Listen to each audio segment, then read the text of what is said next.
15, लूका रचित सुसमाचार उसका 15 अध्याय। आमीन। और उसकी एक ही आयत पढ़ेंगे। आप जानते हैं मैं उड़ाऊ पुत्र के संदर्भ में इस आयत को पढ़ रहा हूँ। आमीन।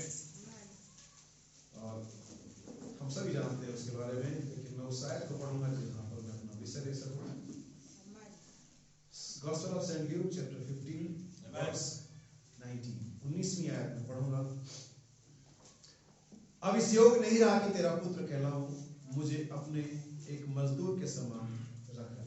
प्रभु की आशीष, प्रभु के पढ़े गए वचन पर हम सभी बैठ सकते हैं। प्रभु आप सभी को भी आशीष दे और यीशु मसीह के नाम में आशीष से हम इसका स्वागत करते हैं। हालेलुया। क्या परमेश्वर की बात नहीं है? हालेलुया। जैसा कि मैं हमेशा बताता हूँ, आमतौर पर मैं ये सवाल पूछता हूँ कि क्या आप खुश हैं? हालेलुया। क्योंकि वास्तव में किसी ऐसे व्यक्ति को पूछना जिसका करोड़ों रुपए का लॉटरी लग गया, क्या आप खुश हैं? बेवकूफी हो। किसी ऐसे व्यक्ति को पूछना जो मरने वाला था लेकिन बच गया कि आप खुश हैं, वो बेवकूफी होगी। किसी ऐसे व्यक्ति के पूछना जिसके बहुत सारे उधार थे और किसी ने आकर के चुका दिया और ये पूछना कि क्या आप खुश हैं, बेवकूफी होगी। लेकिन तो अभी ये सब बेवकूफी बड़ा सवाल हम बेवकूफ प्रचारक पूछते रहते हैं। आप कहेंगे भाई क्या करें? बाइबल कहती है प्रचार की मूर्खता से हम विश्वास करने वालों का उद्धार हुआ है। हालेलुया। और वास्तव में ये पूछना किसी ऐसे व्यक्ति से जिसके पाप माफ किए गए हों, जिसको चंगाई के लिए, अनंत जीवन के लिए, तमाम मुश्किलों में साथ रहने का वादा एक सर्वशक्तिमान से मिला हो और आप उससे पूछे कि आप खुश हैं, ये बेवकूफी होगी। और इससे बड़ी बेवकूफी ऐसे व्यक्ति के लिए खुश ना होना होगी। उससे मुझसे बड़ा बेवकूफ होगा जिसके साथ ये सब कुछ हुआ फिर भी वो मुंह लटकाए पड़ा है। कोई एक्साइटमेंट नहीं है, कोई जोश नहीं है, कोई बेदारी नहीं है। उसके लिए संडे मॉर्निंग एज यूजुअल, उसके लिए ये सुबह भी वैसी सुबह है जैसे वो किसी और पार्टी में गया हो, किसी और फंक्शन में गया हो, किसी और सेमिनार में गया हो और वो चर्च आ गया। वो उस प्रचारक से बड़ा बेवकूफ व्यक्ति होगा जो इन सब होने के बावजूद भी खुश ना हो। हालेलुया। चाहिए दे कि हम ना पे मैं और आप में इससे कौन ज्यादा बड़ा बेवकूफ है। हालेलुया। ये अजीब बात है, अजीब ही बात है, सारी चीजें अजीब है। बाइबल कहती है परमेश्वर के लोग, यीशु मसीह खुद अजीब था। बाइबल कहती है वो ऑडबॉल था, विचित्र प्राणी था। हालेलुया। और हम उसी विचित्र परमेश्वर के विचित्र संतान हैं। हालेलुया। हमारा रंग रूप, हमारा व्यवहार, हमारा नेचर, हमारा एटीट्यूड, हमारा रहन सहन उसी विचित्र की तरह होना चाहिए। हालेलुया। प्रभु का नाम मुबारक। इससे पहले मैं आगे बढ़ूं, कुछ चीजें हैं, कुछ सवाल जवाब लोगों ने किए थे। मैं चाहता हूं कि एक करके उसको हम थोड़ा सा ब्रीफ दें, आपको थोड़ी सी जानकारी दें ताकि लोग और भी जान सकें। क्योंकि आजकल देश में, पूरे वर्ल्ड में एक ही टॉपिक चल रहा है। अभी सारा वो टिकटॉक अंदर हो गया, सिर्फ रसिया और यूक्रेन चल रहा है। हर एक व्यक्ति के जुबान पर रसिया और यूक्रेन चल रहा है कि क्या है ये। और जहां तक मैं देख पाता हूँ बहुत सारे फेसबुक पर, यूट्यूब पर, व्हाट्सएप स्टेटस में और सब हर जगह वॉच रसिया। भाई बहनों ने कहा वॉच रसिया, बहुत सारी बात भाई बहनों ने यकीनन ये कहा, उसके ऐसा नहीं कहता भाई बहनों ने नहीं कहा है। लेकिन क्या ये वो है जिसके लिए भाई बहनों ने कहा है? लेकिन लोग इसे बना देते हैं। आप कुछ भी आने दो और कोई ना कोई आपको, जैसे पैंडेमिक आया तो वहां पर रेफरेंस मिल गए, आयतें मिल गई, लेकिन फाइनली चीजें ठीक और फिर भूल गए। अब रसिया और यूक्रेन आ गए। ये थर्ड वर्ल्ड वार का एक सिम्टम हो सकता है, लेकिन मुझे नहीं लगता अभी नहीं होगा। याद रखिए कि जब भी कोई प्रोफेसी आती है तो वो सिंगल सर्कमस्टेंसेस में या सिनेरियो में नहीं आती है। उसका एक पूरा सिनेरियो होता है, उसके कई एंगल होते हैं, उसके कई जंक्शन होते हैं, उसके कई मिलाप होता है, तब जाकर के वो प्रोफेसी आती है। कोई अकेले एक चीज पर, रसिया अगर यूक्रेन पे हमला कर, या रसिया कल बेलारूस पर या पोलैंड पर या पुर्तगाल पर या क्रोएशिया पे हमला कर दे, फिर भी ये नहीं होगा। अगर आप लोग जो बहुत समय से विश्वासी हैं, 15, 20 या 25, 30 साल से विश्वासी, तो आपको याद होगा जब अमेरिका के वर्ल्ड ट्रेड सेंटर पर हमला किया गया, जो ट्विंस टावर के नाम से मशहूर है, तब भी ये चीजें आई थी कि मैंने अमेरिका को राख में देखा। बहुत सारे लोग 2001 में जब ये हुआ था तब लोग फेथ में भी नहीं रहे होंगे और भाई बहन की प्रोफेसी भी नहीं जानते होंगे कि उनका छठवां दर्शन क्या था। लेकिन जो लोग उस समय तक थे मैसेज में और जानते भाई बहनों ने क्या कहा था कि छठवां दर्शन क्या था, मैंने अमेरिका में एक मलबा देखा धुएं के अंदर में। तो जब वर्ल्ड ट्रेड पर हुआ था तब भी ये प्रोफेसी लाई गई थी, लेकिन आज उस घटना को 20 साल से ज्यादा हो गए। क्या समझ रहे? जिस अंडाकार कार के बारे में, गूगल की वो कार के बारे में हम बातें कर रहे, वो आज से 6 साल पहले आ चुकी है और हम फिर भी बात कर रहे हैं। अब आप ये मत सोचिए कि मैं उन बातों के जो लोगों ने उसको कहा मैं अगेंस्ट नहीं कह रहा ऐसा कि वही लोग गलत है, जिसको जैसा मिला वैसा बता रहा है। लेकिन जब ये रूस और यूक्रेन का विश्व युद्ध चल रहा है तो याद रखिए यहाँ पर अमेरिका का, रोम का और किसी भी देश का कोई भी स्टेटमेंट नहीं है। पोप ने एक भी बार कोई बात नहीं बोली अभी तक। इवन अमेरिका ने अपने हाथ पीछे खींच लिए। इंग्लैंड कुछ नहीं बोला है क्योंकि इंग्लैंड ऑलरेडी यूरोप के सदस्य से अलग हो चुका है। याद रखें कि एक ही चीज को नहीं देख करके भविष्यवाणी को पूरा कर सकते थे, उसके साथ और भी अटैचमेंट है, और भी चीजें जुड़ी हुई है। जब आप रसिया को देखें तो आप फिर इजराइल को भी देखें। क्या इजराइल का कोई स्टेटमेंट आया? क्या इजराइल ने कुछ इंटरप्ट किया? कुछ भी नहीं। क्या पोप ने कुछ कहा? कुछ भी नहीं। सिर्फ रसिया और यूक्रेन का एक मामला है। डिटेल्स में नहीं बता सकता और ना कोई जरूरत है कि आपको जानने की, लेकिन फिलहाल ये वो नहीं है जो भाई बहनों ने कहा वॉच रसिया। जब आप रसिया को देखें तो आप इजराइल को भी देखें, तब आप पोप को भी देखें, तब आप रोम को भी देखें। और यहाँ पर कुछ भी ऐसा कोई हरकत ना रोम से आ रही है, ना इजराइल से आ रही है, ना अमेरिका से आ रही है। आप कहीं वैल्यू किया या कुछ भी नहीं है। यकीनन हो सकता है कि इसके द्वारा एक माहौल तैयार हो जाए, लेकिन ये अभी नहीं होगा। अभी क्यों नहीं हुआ? जब कोविड-19 आया था, मार्च का महीना था, अप्रैल के महीने जब हम आगे बढ़े 2020 अप्रैल में बढ़े, तो बहुत से लोगों का फोन हुआ और बातें हुई और बहुत सारे लोग जो बातें कर, अरे अगर हम यहाँ नहीं तो हम फिर वहां मिलेंगे। मुझे याद है मैंने कई लोगों से बात की, नहीं भाई हम यहाँ मिलेंगे भाई। अगर किसी को याद हो, मैंने बहुत से बाहर के लोगों से, नहीं ऐसा नहीं होगा, मैं पहले यहाँ भी मिलूंगा फिर वहां मिलेंगे। लेकिन ये कोविड-19 ये पैंडेमिक हमें उस कंडीशन में नहीं डाला है। लेकिन परमेश्वर ने आपको रैप्चर में जाने से पहले एकांतवास का, मत्ती 6:6 का थर्ड पुल का एक एक्सपीरियंस दिया था। और उस एक्सपीरियंस में एक ट्रायल दिया था परमेश्वर ने। 99.99% लोग फेल हो गए कि वे अकेले समय नहीं बिता सकते, वे बोर हो जाते जल्दी ही अपने संगति के लिए, जल्दी अपनी आदतों के लिए, जल्दी अपने फोन के लिए, जल्दी अपने एंटरटेनमेंट के लिए। वो उस अकेले के अंदर में जाने की आदि नहीं हुई, क्योंकि मत्ती 6:6 थर्ड पुल आपकी अकेले में खुदा के साथ एक इंडिविजुअल मीटिंग है। और 99.99% लोग उस रिहर्सल में जो खुदा ने आपको प्रोवाइड किया था कि आप लिए और करके दिखाएं, फेल हो गए। जैसे इजरायली 40 सालों में उस मिस्र से निकल के कनान में जाने में फेल हो गए। अगर आप बाइबल पढ़ेंगे, परमेश्वर को ट्रायल पे लिया था, देखेंगे उनके मन में क्या है, उनको नम्र बनाए। लेकिन उस ट्रायल में 99% बल्कि 20 लाख 10 लाख में से एक व्यक्ति पास हुआ था। हम जानते इस चीज को। ऐसे ही उस तीसरे खिंचाव में जाने से पहले, थर्ड पुल में जाने से पहले, मत्ती 6:6 के सिनेरियो में जाने से पहले परमेश्वर ने कोविड-19 को भेजा ताकि ट्रायल मिले कितने लोग अकेले में टाइम बिता सकते हैं। 99.99% लोग फेल हो गए।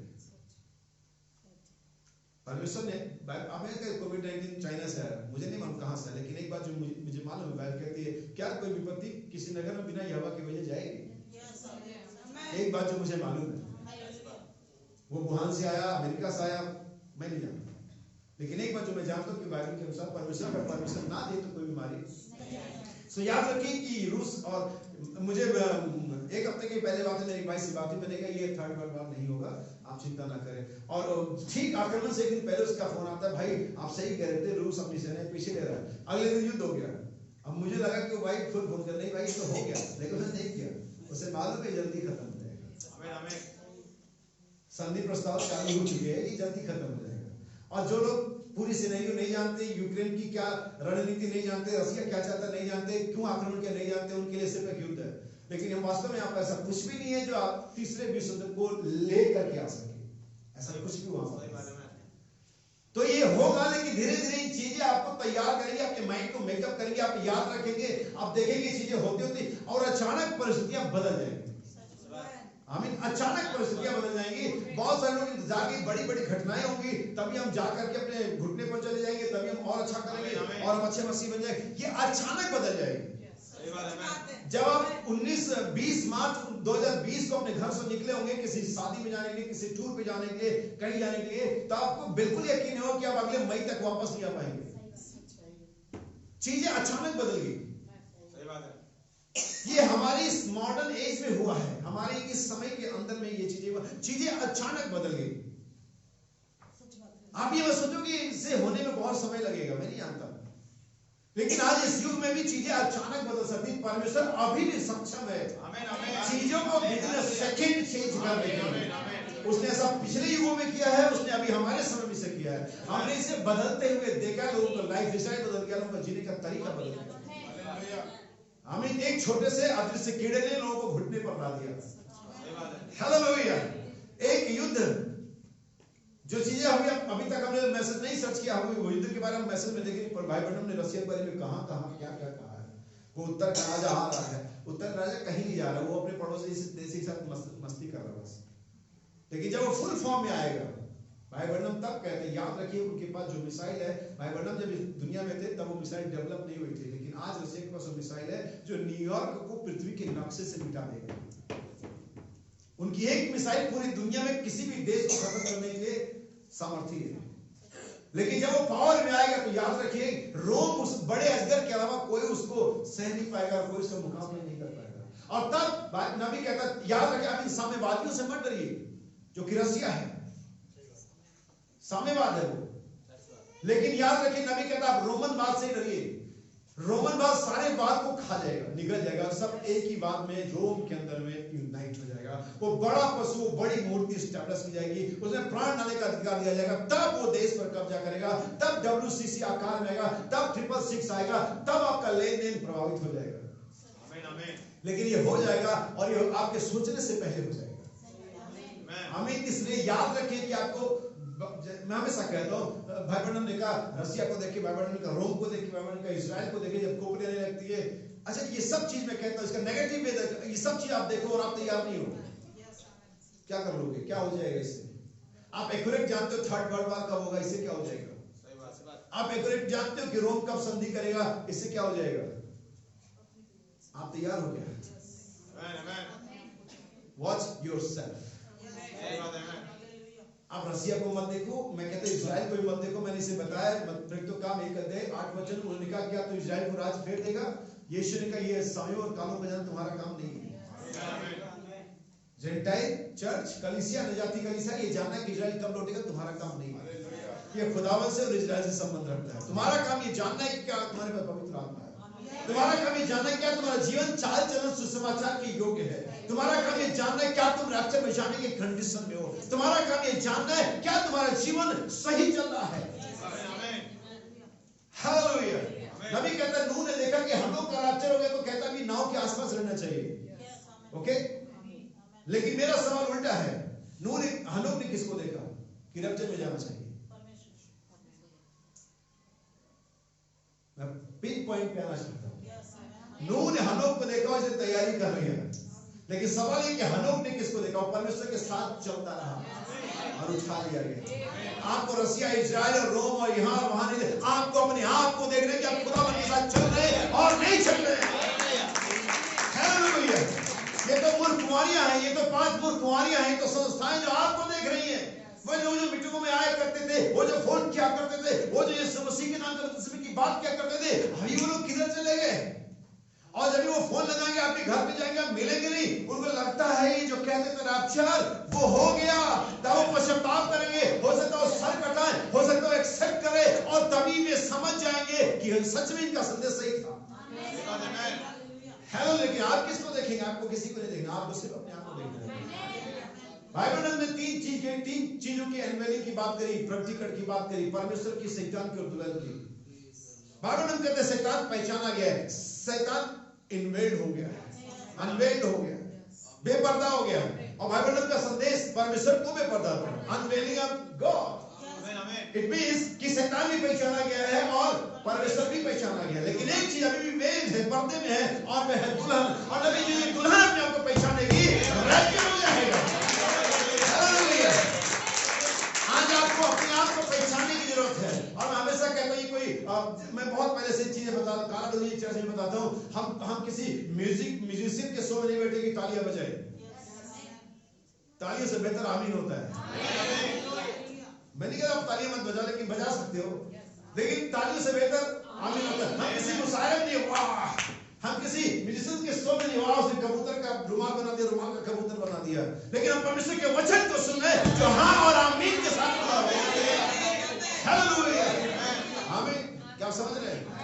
याद बाइबल हो, परमेश्वर का वचन हमें जब सिखाता है, हमें टोटल व्यू देता है, सारे कोण देता है, सारे चीजों को मिला करके हम देखते हैं। नबी कहता है कि जो भविष्यवाणियों के घटनाओं की तरह भविष्यवाणी की तरह स्पष्ट होती घटनाएं, एक घटना नहीं, घटनाएं, events, not just one event, घटनाएं, इवेंट्स। अभी वहां यहां पर एक ही इवेंट है, रूस और यूक्रेन, लेकिन जब ये इवेंट्स में कन्वर्ट हो जाएगा तब हम इस पर बात करेंगे। हालेलुया। मैं नहीं जानता कि कितने लोग क्या क्या कह रहे हैं, मुझे उससे मतलब नहीं है, मैं सिर्फ वो बताऊंगा जो परमेश्वर ने मुझे समझा दिया। हालेलुया। और एक सवाल किसी बहन ने मुझसे पूछा था, और पंजाब से बहन थी या कहीं और से, तो उस बहन ने मुझसे पूछा, कहीं वो किसी चर्च में गई, जैसे आप जानते हैं कि पंजाब में एक चर्च है जो बहुत बड़ा चर्च है अंकुर नरोला का, तो वो बता रही थी कि वहाँ जिसके आप जहाँ भी मीटिंग थी जो गई, तो जो प्रचारक था वो यंग एज का था, और वो बिल्कुल अंकुर नरोला की तरह ही कॉपी करता था, बिल्कुल वो कहता था वो हमारे अपने पिता हमारे सेवादार ये वगैरह वगैरह। उसने सिखाया उनको कि देखो हमें अपने सेवादारों को रिस्पेक्ट देना चाहिए और उन्हीं के जैसा करना चाहिए, हमें उनका शिष्य बनना है। तो बहन मुझसे पूछ रही थी कि क्या ऐसा बाइबल में है क्या, किसी सेवक का, पास्टर का चेला बनना, या उसके जैसे चेला बनने से मेरा मतलब ऐसा नहीं कि आप उसको फीस दें, इट मींस उसको फॉलो करना, उसके कमांडमेंट्स को मानना, उसे सीखना। क्या ऐसा बाइबल में है? तो मैंने उस बहन से बताया, देखिए पहली बात है कि यह है कि वो जो सेवादार है वो कैसा है। पहली बात है, क्या वो बाइबलिकल है? क्योंकि अगर वो बाइबलिकल है, अगर वो परमेश्वर के वचन के द्वारा आपसे करे, तो पहली बात तो आप चाहे कितना भी सुनो अपना गुरु बनाओ, वो कभी आप पर ये थोपेगा नहीं कि आप जो कहें वही वो करें। ये तो आपकी सोच होगी या आपका तरीका होगा कि आप उसे कैसे लेते हैं।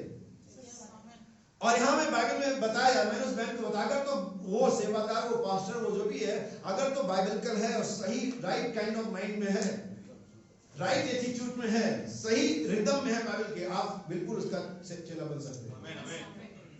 क्या ये बाइबलिकल है? यस। ये पुराने नियम से लेकर नए नियम तक। थिमुथियुस कौन था? किसका? क्या हम कभी पढ़ते हैं कि यीशु मसीह का था? इसका मतलब ये नहीं था कि थिमुथियुस क्या है, पौलुस है, पौलुस हम यीशु मसीह के चेले, तू कौन है? जैसा कि आज की स्मार्ट बिलीवर, स्मार्ट क्रिश्चियन, हमने बहुत ज्यादा बाइबल पढ़ ली, चक्कर ये हो गया। पुराने नियम में अगर आप जाएंगे तो एलिसा का जो एड्रेस था, पता जिस काम जिस नाम से जाना जाता था, मालूम किसी को मालूम किस नाम और काम जाना जाता था? वो जो एलिया का हाथ धुलाता था। बाइबल को सही से पढ़े।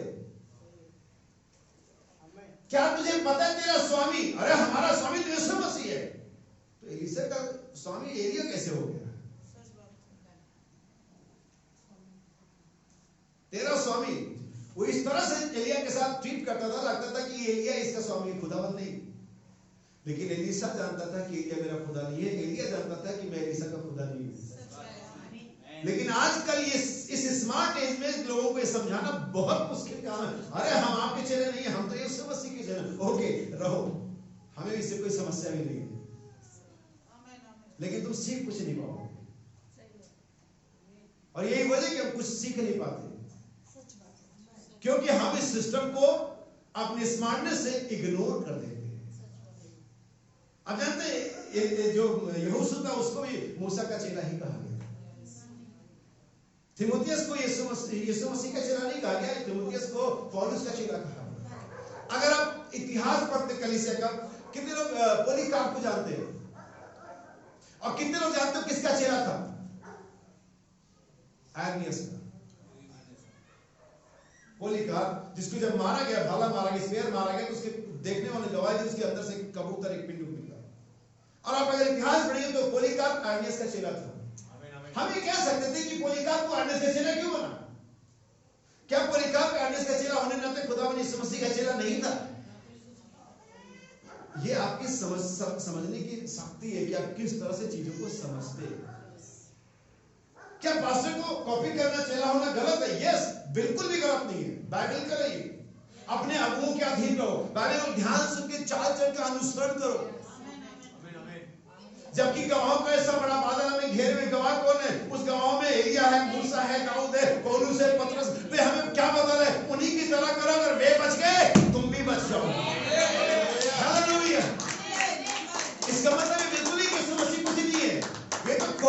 बिलीवर जानता है कि उसके लिए यीशु मसीह क्या मायने रखता है, उसका फिजिकल पास्टर या गुरु या जो भी उसका स्पिरिचुअल लीडर है क्या मायने रखता है। अगर आप इतना ही बाइफर्केशन नहीं कर सकते तो आपकी आत्मिक समझ में कुछ तो प्रॉब्लम है। इसीलिए जब हम भाई ब्रनम के में चलते हैं, संस्थावाद उनसे क्या कहते हैं, तुम तो ब्रनम के फॉलो करते हो, क्या सच में हम ऐसा करते हैं? हम इसमें फर्क समझते हैं ना। लेकिन जब वो मामला अपनी चर्च में आ जाता है तभी वो फर्क समझ नहीं आता। जब मामला अपने लोकल पास्टर के साथ में भिड़ जाता है, जुड़ जाता है, तभी ये फर्क हम नहीं कर पाते। तभी हम सभी यीशु मसीह के चेले हो जाते हैं। मैं आज ये नहीं प्रचार कर रहा हूं कि आप मेरे चेले हो जाए, बिल्कुल भी नहीं, या किसी के भी, लेकिन ये परमेश्वर के वचन का तरीका है। भाई ब्रनम लेपालक पर संदेश में कहते हैं, मैं लाया हूं, अगर आपको कोड चाहिए मैं दे दूंगा।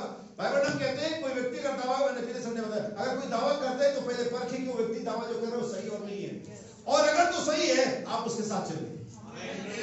जितने भी चर्चेज बने, जितने भी चर्च फाउंड किए गए, उनके फाउंडर थे, क्या आप जानते हैं?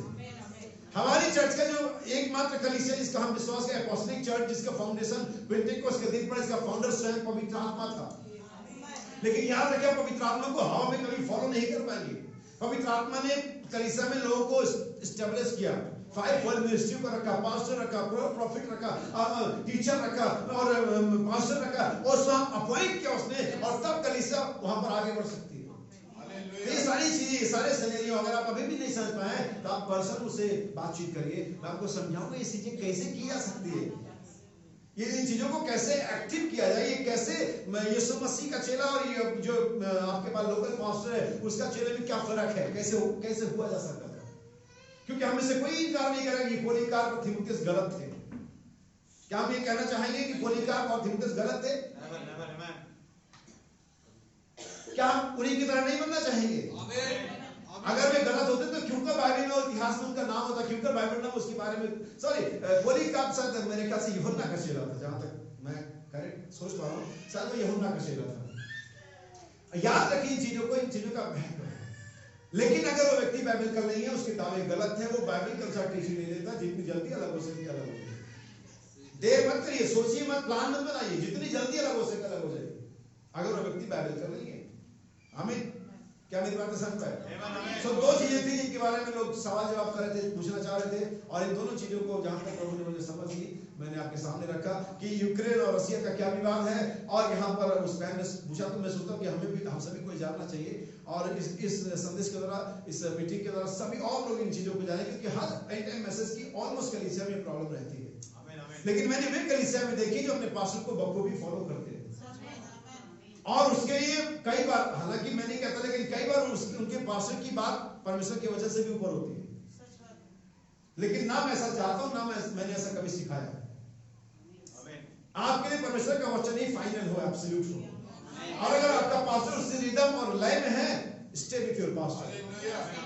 ये मेरे शब्द नहीं है, भाई ब्रनम के शब्द है। हालेलुया। तो आइए आगे बढ़े और अपने संदेश पर जाएं, और आज एक ही दो ही संदेश मैं लूंगा अपने संदेश को प्रचार करने के। प्रकट पुत्र, मैनिफेस्टेड सन्स, परमेश्वर के प्रकट पुत्र या प्रकट पुत्र, मैनिफेस्ट सन। मैं एक और आयत आपके लिए पढ़ूंगा और ये आपको मिलेगा, gospel of saint John chapter 14 verse 20, यूहन्ना का सुसमाचार और उसका 14 अध्याय उसकी 20 आयत है, जरा ध्यान से इसे पढ़ें।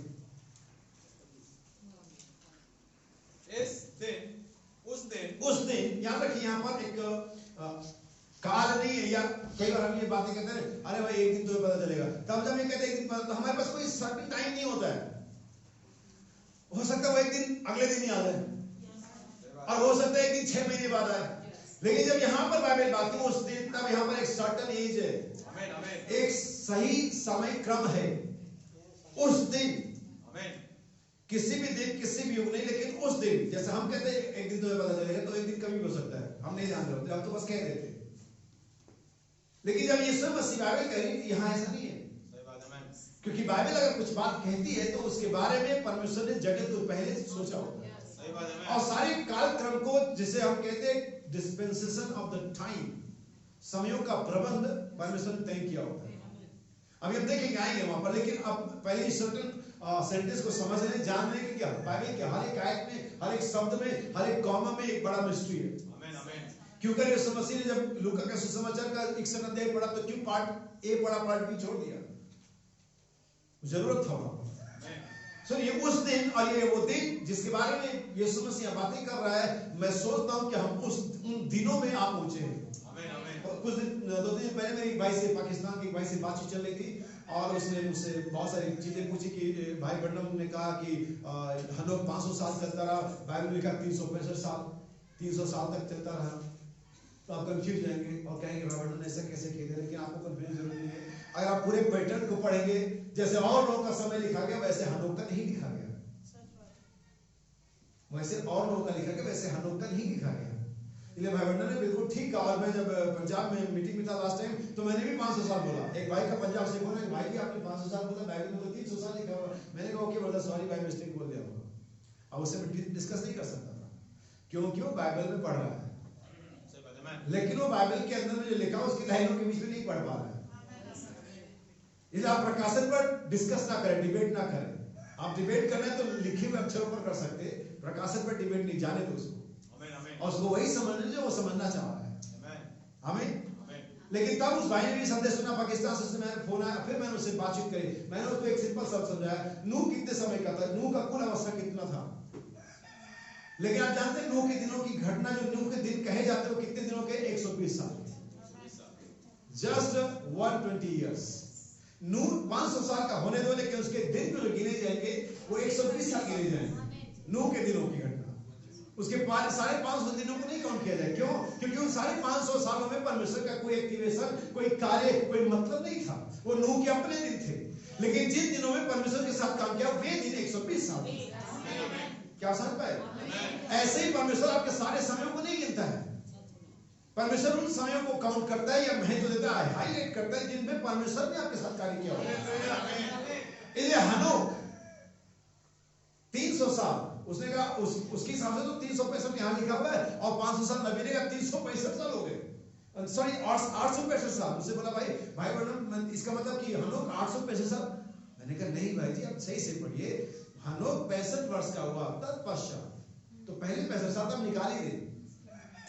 पहले 65 साल तो ऐसे ही कट गए कि वो अपने फैमिली में शादी ब्याह में बच्चे पैदा करने में रहा। उसके बाद 300 साल, अगर आप इसे पढ़ेंगे उत्पत्ति 5 अध्याय के 22-23 आयत आपको मिलेगा, पढ़ने की जरूरत नहीं, आप बाद में घर में पढ़िएगा। तो ये सारी चीजें, इसलिए उन दिनों के, इसलिए दाऊद ने कहा मुझे अपने दिन गिनना सिखा। ये दिन गिनना, ये मत सोचे मैं इतने साल का हूं, ये नहीं है। परमेश्वर के यहाँ हमारे यहाँ का 1000 साल और वहां का एक ही दिन होता है। जे अपनी लंबी लाइफ काउंट करते ना, मैं 70 साल का होगा, मैं 65 साल का होगा, मैं 30 साल का। परमेश्वर के मिनटों और सेकेंडों का मामला है बस। उस दिन तुम जानोगे कि मैं अपने पिता में। अब यहाँ पर 3 कैरेक्टर हैं, इन कैरेक्टर को समझिए। मुझे बहुत बड़े प्रचारक ने बहुत साल पहले टास्क दिया, प्रकाशित हुआ 1 अध्याय के पहले 5 अध्याय में कितने कैरेक्टर है। बोला मैं तुम्हें होमवर्क दे रहा हूँ, घर के बताना। मैंने कहा भाई खेलने का बहुत शौक है, अब मैं होमवर्क को क्लास में निपटा लेता हूँ ताकि घर में जाके खेल सके। तो मैंने कहा अभी बता देता हूँ, और मैंने लगभग बता दिया, एक ही रह गया था, इसीलिए तो बड़ा प्रचारक था। इसके बावजूद मैंने कहा बैठ जाता। यहाँ पर 3 कैरेक्टर है, सुनिए फिर से पढ़ते हैं। उस दिन तुम जानोगे, तुम फर्स्ट कैरेक्टर, हाँ, कि मैं सेकेंड कैरेक्टर अपने पिता में हूं, थर्ड कैरेक्टर। यहाँ पर 3 कैरेक्टर है या 3, हाँ कैरेक्टर ही सही है, व्यक्ति कहना है पर सही होगा, क्योंकि यहाँ पर 2 जो व्यक्ति वो एक ही व्यक्ति है, या 2 जो कैरेक्टर वो एक ही व्यक्ति है। तो क्या आपको ये नहीं लगता कि यहाँ पर वो जो तीसरा कैरेक्टर होगा वो भी उसी व्यक्ति का व्यक्तित्व होगा? क्योंकि हमें सिखाया गया सुसमाचार की किताबों में कि जिस तरह का कपड़ा होता है उसी तरह का पैबंद लगाया जा सकता है। रेशम में टाट का नहीं लगेगा और टाट में रेशम का नहीं लगेगा। क्या सही? जैसा मैं कई बार बता चुका हूं। अब ये चीजें जब मैं बाइबल को पढ़ता हूं, जब मैं इसको अपने दिमाग में सोचता हूं, तो ये मुझे ऐसे दिखती है। तो यहाँ पर 2 कैरेक्टर है जो एक ही व्यक्ति है, क्योंकि पिता और यीशु मसीह है। 2 कैरेक्टर है, as a father as a son, लेकिन व्यक्ति एक ही है। तो यहाँ पर तीसरा भी कैरेक्टर है जो कि मैं और आप हैं, लेकिन एक कैरेक्टर तीसरा है, लेकिन इसे उसी व्यक्तित्व का व्यक्ति होना चाहिए जो कि ऑलरेडी 2 हैं। यानी इसे सेम मटेरियल होना चाहिए।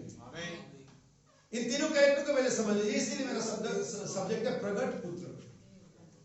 और मैं चाहता हूँ कि कल जो मैं पंजाब में होगा, पटियाला में होगा, तो अगर वो ऑनलाइन होगी तो आप ये जरूर सुनिएगा, क्योंकि हो सकता है कि 28 फरवरी के बारे में और इन सारी चीजों के बारे में और ज्यादा वहां पर डिटेल में बताऊं।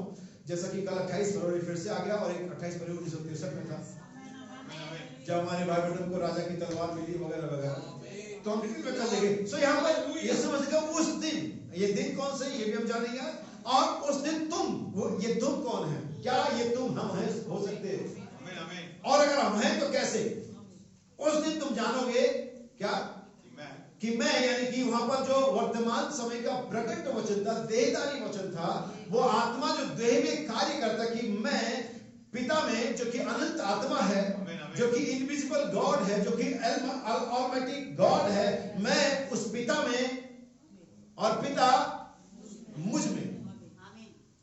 ये तीन चीजें हैं, और ये तीन चीजें, तीन अलग अलग कैरेक्टर मिलकर के ही एक व्यक्ति का निर्माण करते हैं, और वही व्यक्ति इस दिन में प्रकट होना है। और उसी व्यक्ति के प्रकट होने के लिए सृष्टि आशावादी दृष्टि से परमेश्वर के पुत्रों की, जैसा कि मैं बता चुका हूं, बालकों की नहीं, परमेश्वर के संतानों की नहीं, परमेश्वर के चिल्ड्रंस की नहीं, बेब्स की नहीं, पुत्रों के प्रकट होने की क्या कर रही है? बात जो है। अब इस पुत्र और बालक में फर्क जानना है तो मेरे साथ दो आयतें निकालनी पड़ेगी आपको। यशायाह उसका 9 चैप्टर वर्स 6 और रोमन्स चैप्टर 4 पहली 5 आयतें, सॉरी गलतियां, पहले चैप्टर 4 पहली 5 आयतें, यशायाह चैप्टर 9 वर्स 6। ध्यान से सुनिए, क्योंकि जब मैं इसे प्रचार करी तो सिर्फ मिनिस्ट्री नहीं है, रेवलेशन नहीं है, ये एक सब्जेक्ट भी है, एक अध्ययन भी है, एक टीचिंग भी है। सुनिए, क्योंकि हमारे लिए एक बालक उत्पन्न हुआ। कौन उत्पन्न हुआ? और आगे हमें एक पुत्र दिया गया। क्या ये दो, ये बालक जो उत्पन्न हुआ और ये जो पुत्र दिया गया, क्या दो व्यक्ति है? कितने लोग जानते हैं कि एक ही व्यक्ति है, एक ही कैरेक्टर है, लेकिन दोनों का एक जो अहमियत है या रोल है वो अलग अलग है। हमारे लिए बालक उत्पन्न हुआ। कितने लोग जानते हैं कि आदम पैदा नहीं हुआ था, बनाया गया था। God made him, not create him, made him. परमेश्वर ने आदम को बनाया, इसलिए वो बालक नहीं था। बहुत से लोगों ने भाई से सवाल पूछा, आदम के बॉटम बैली थी कि नहीं थी? भाई नहीं, बिल्कुल भी नहीं थी, क्योंकि वो पैदा नहीं हुआ था। आमीन, क्या समझ रहे? तो आदम बना, इसलिए आदम बालक नहीं था। आदम को कभी बालक नहीं कहा गया, आदम को हमेशा पुत्र कहा गया। लेकिन यही ऐसे 9:6 ये समस्या के पैदाइश के बारे में भविष्यवाणी कर रही है, और उसके दोनों कार्य बता रही है। हमारे लिए बालक उत्पन्न हुआ, और वही बालक एक दिन पुत्र। इसीलिए जब आप एडॉप्शन की बात सुनते हैं, मैंने दो पार्ट प्रचार किया था ऑलरेडी, जब लॉकडाउन, दूसरा लॉकडाउन लगा था उससे पहले, और हम एडॉप्शन सीरीज प्रचार करते हैं, और 2 के बाद फिर से लॉकडाउन आ गया था, और मैंने इन चीजों को बताया था। बालक हमारे लिए क्या उत्पन्न हुआ, और पुत्र। जब हम बाइबल के एडॉप्शन की बात करें तो ये अनाथालय से बच्चा गोद देने वाला मामला नहीं है कि हमने वो बच्चा अडॉप्ट किया, वो था किसी और का, हमने अडॉप्ट कर लिया। एडॉप्शन का अर्थ ये ऐसा नहीं है। एडॉप्शन का अर्थ स्थान पे रखा जाना है, पोजीशनली प्लेस किया जाना है। वो बालक और पुत्र के बीच का जो समय अंतराल है, जो गैप है, कब वो बालक पुत्र बनता है, ये चीज को अडॉप्शन दर्शाती है। अब ये आपने पढ़ी ऐसे 9:6 में बालक उत्पन्न हुआ और पुत्र दिया गया।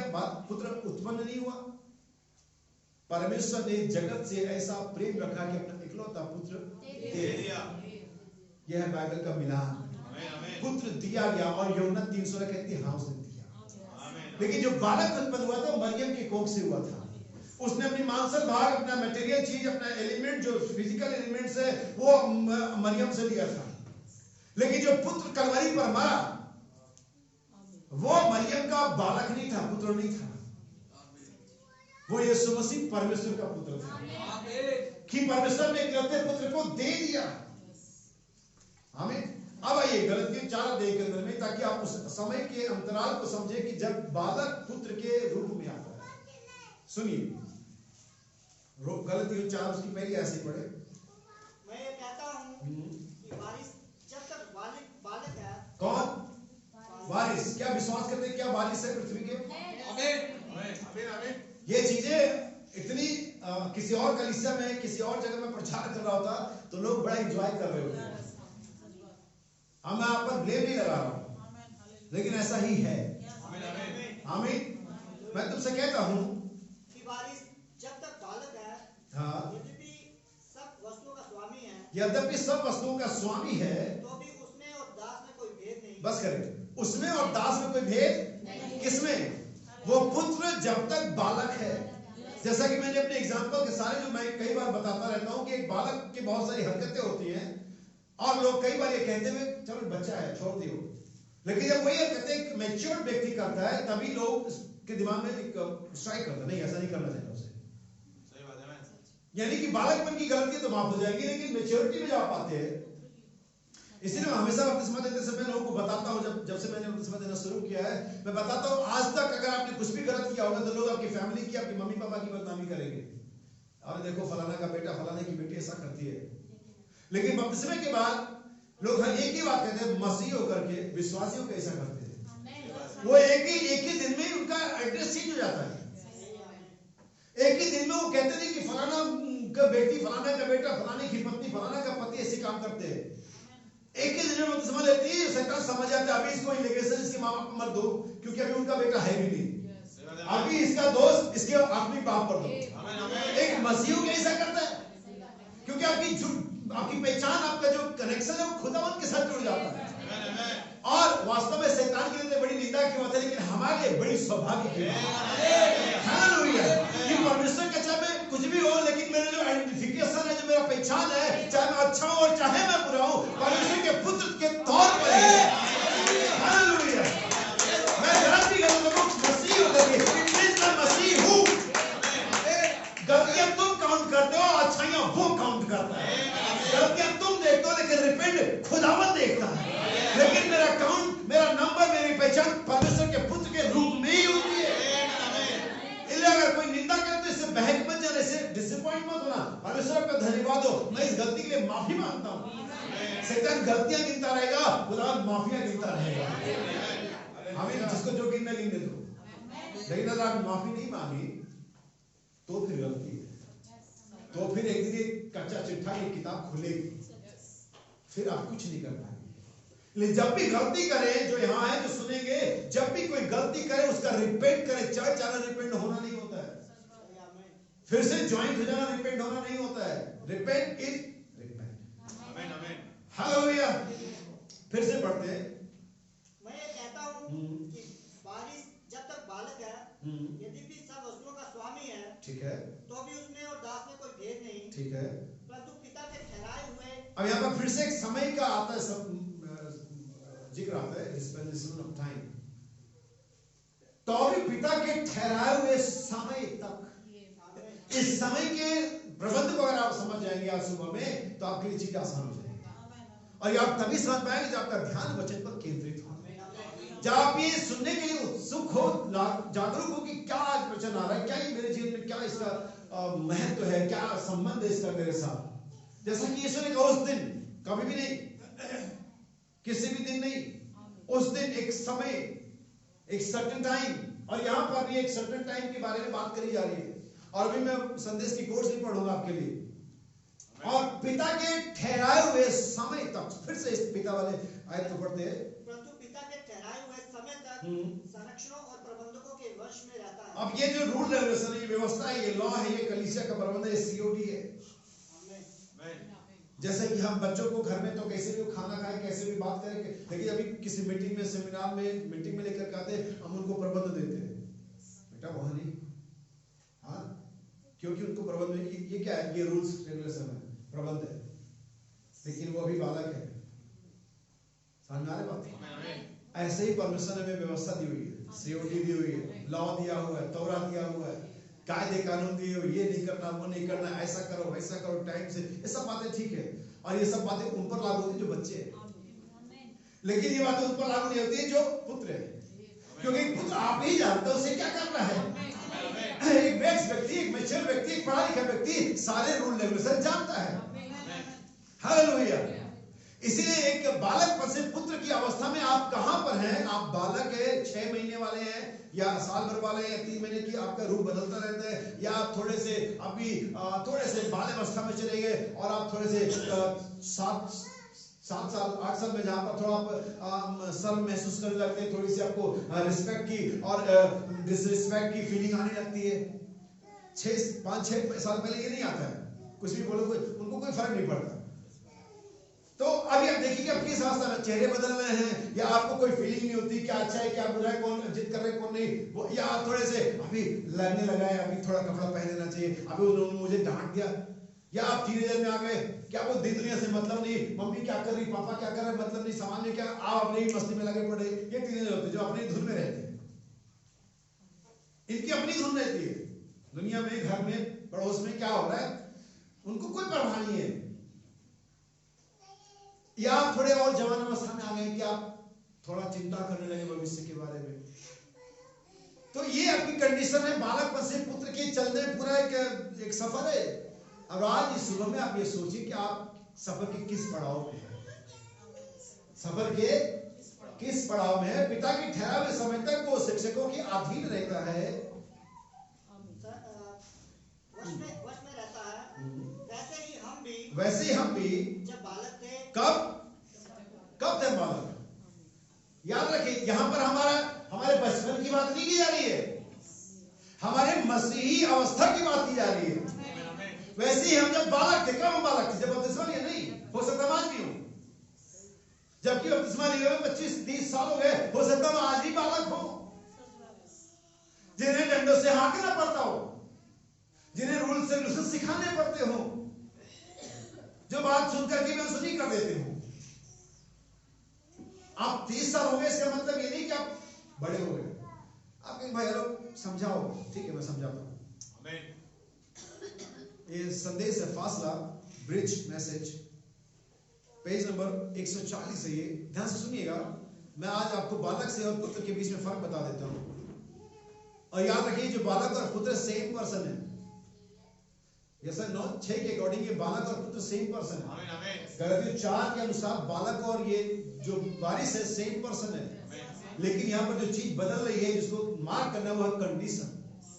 क्या बालक वाले कंडीशन में है और पुत्र वाले कंडीशन में। सृष्टि बालकों का इंतजार नहीं कर रही, सृष्टि पुत्रों का इंतजार कर रही है। मैच्योर सन, फील सन, एडॉप्ट सन। हालेलुया, आमीन। बाइबल में पेज नंबर 140 पैराग्राफ नंबर 74 पे कहते हैं, ध्यान से सुनिएगा हर एक व्यक्ति, हर एक भाई, हर एक बहन। अगर आप चूक जाएंगे चीजों के सीक्वेंस से तो आप चूक जाएंगे सारी संदेश से। आप सबने मुझे कहते हुए सुना होगा, लोग कहते हैं शैतान ने मुझसे करवाया। अच्छा, जब उसने किया उसमें दुष्ट आत्मा था, जब मैंने किया मुझ में दुष्ट आत्मा था, जब मैंने किया ये हम अपने आप में नहीं थे, जब बुढ़ाऊ पुत्र चले गया वो अपने आप में नहीं था, शैतान ने मुझसे करवाया। सारा दोष किस पे डाल दो। अच्छा है, सभी लोग उसी में दोष डालते रहते हैं। जैसा हमारे भाई हम उसका कहा करते थे, अगर सबसे ज्यादा शैतान किसी से परेशान है ना, खुदा से भी नहीं है जितना विश्वासी उसे है। हर काम जो गड़बड़ उसे होता है, इसका दोष देर से चर्चा है, शैतान ने देर करा, दुआ नहीं कर पाए, शैतान ने देर करा, चर्च नहीं आ पाए, अरे भाई क्या करें रिश्तेदार आ गए, शैतान ने करा दिया। नहीं, शैतान को तुमने हाथ दिया। शैतान अपने सर पे हाथ मारता, मैंने तो कुछ करा भी नहीं, खुद ही लेट उठा था, इसे खुद ही प्लान बनाया था, इसने खुद ही गंदा सड़ा गला और ज्यादा खाना खाया था, पेट खराब इसका खुद ही हुआ था, मैंने कुछ नहीं करा। तो शैतान सबसे ज्यादा परेशान विश्वासी उसे है। भाई बहन लोग ये कहते हुए सुना, लोग कहते शैतान ने मुझे करवाया। नहीं नहीं भाई बहन, 2 बार कहते नहीं नहीं, शैतान ने ऐसा नहीं किया। या तो इसलिए हुआ क्योंकि आप पर छाप ली हुई थी।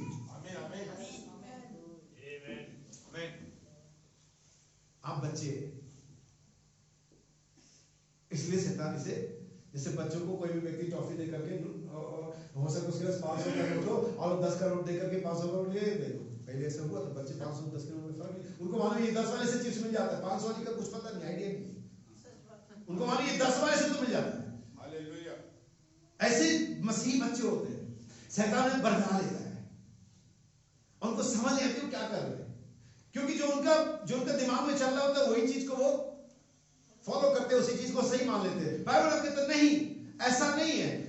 ऐसा इसलिए हो क्योंकि आप पर छाप नहीं हुई, क्योंकि जब आप पर छाप हो जाती तो छाप से बाहर हो जाता है वो। अगर मान लो एक कमरा है और कमरे के अंदर हम है और बाहर खुला हुआ कुत्ता या जो पागल कुत्ता है, साढ़ है, तो वो सांड किसको टक्कर मार सकता है? जो अंदर है उनको या जो बाहर है उनको? शैतान ने मुझे कराया, आप बाहर हैं। आप कहें मैं एक्सेप्ट भी कर लूंगा कि शैतान नहीं कराया, मैं मानता हूं हाँ आपसे गलती नहीं, शैतान नहीं करवाया, लेकिन प्रॉब्लम है कि आप बाहर हैं। आप बिल्कुल सही कि शैतान ने कराया, और शैतान ने इसलिए कराया क्योंकि आप पर छाप नहीं लगी। शैतान ने इसलिए झूठ बुलवाया क्योंकि आप पर छाप नहीं लगी है। शैतान ने इसे आपको मीटिंग से लेट कर मीटिंग में आने दिया क्योंकि आप पर छाप नहीं लगी है। शैतान ने इसे आपसे अपशब्द बुलवाया क्योंकि आप पर छाप नहीं लगी है। शैतान ने इसे आपसे विचार करा क्योंकि आप पर छाप नहीं लगी है। आपकी बात सही, शैतान ने करवाया, और कौन करवाएगा? खुदा थोड़ी करवाएगा ये सब। लेकिन ऐसा इसलिए करवाया क्योंकि छाप, आप छाप से बाहर हैं। ये होता बालक में और पुत्र में फर्क। पुत्रों पर छाप होती है, बालकों पर नहीं। परमेश्वर बालकों को मुहरबंद नहीं कर रहा है। अगर पवित्र आत्मा संदेश पढ़ेंगे, वर्णन कहते हैं मैं रेलवे में पार्सल विभाग में था, और मेरा एक काम था कि जब पार्सल विभाग में माल लोड किया जाता था तो सारे माल को सही से रखा जाए, उन्हें बांधा जाए, क्योंकि जो माल गाड़ी है वो कई स्टेशनों से और कई झटकों से होकर गुजरेगी, और अगर ऊपर सही से पैकिंग नहीं है, सही से रैप अप नहीं किया गया तो माल टूट जाएगा और गिर जाएगा। और मेरा काम उनका निरीक्षण करना होता था कि सारी चीजें सही से लगी होनी चाहिए, सारे ताले, सारे कुंडे, सारे पैकिंग सही होनी चाहिए, और जब मैं संतुष्ट हो जाता था तब उस पर छाप लगता था। It's okay. भाई बहनों कहते हैं वैसे भी परमेश्वर आपको देखता है जीवन के हर चाल में, जीवन के हर व्यवहार में। जब आपके साथ लोग होंगे, जब आपके लोग खिलाफ होंगे, जब पर भुला बुराएंगे, तब आप कैसा रिएक्ट करेंगे। और जब परमेश्वर देखते हैं कि जब आप गलत रिएक्ट करते हैं कि तो नहीं अभी छाप का समय नहीं है, ये तो थोड़ी सी बदनामी में अपना मुंह खोल करके बकने लगेगा, ये तो थोड़ा सा इसको समझाओ कि आपको उल्टा समय आने लगेगा, आपने भी तो किया। मैं एक एग्जांपल देता हूं आपको। अगर आपको कोई समझा नहीं पाया है ना, इसलिए क्योंकि आप उल्टा सवाल करेंगे, आप मुझ पर ब्लेम कर दे रहे हैं, तो इसलिए कई बार लोग समझाना छोड़ेगा। आप सबसे ज्यादा दयनीय हालत में, आपसे ज्यादा तरस का पाते दुनिया में कोई नहीं।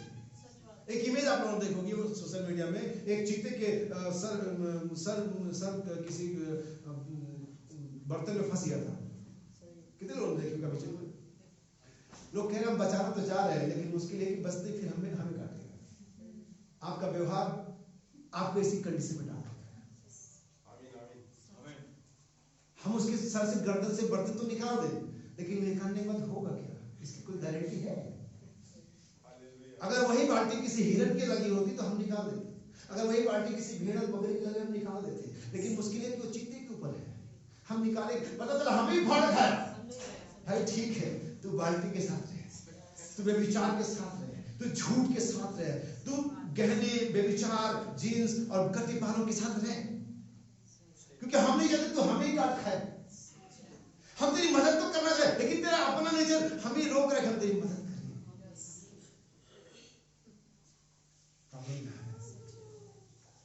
भाई बहन हम कहते हैं शैतान नहीं करवा, शैतान ने नहीं कराया, इसलिए हुआ क्योंकि आप छाप से बाहर है। परमेश्वर बच्चों को मुहर नहीं करेगा।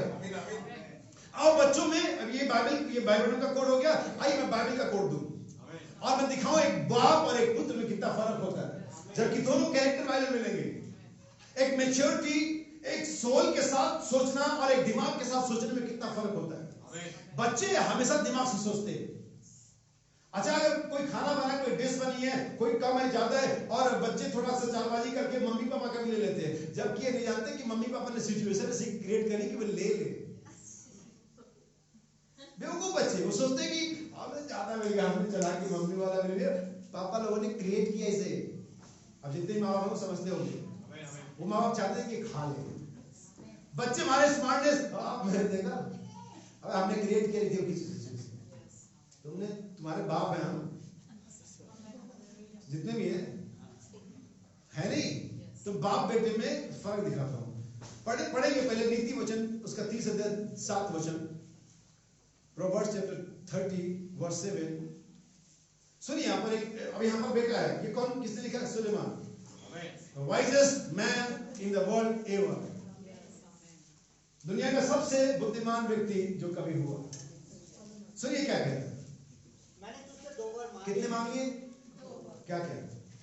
इसलिए मेरे मरने से पहले उन्हें मुझे देने से मुंह ना मोड़, अर्थात व्यर्थ और झूठी बात मुझसे दूर रख। अनर्थ कल्पना करने वाला मन, मुझे ना तो निर्धन कर, और इतनी इनकम की हमारा काम सही चलता रहा। ये 2 वर सुलेमान ने, बेटे ने, बालक ने मांगे थे।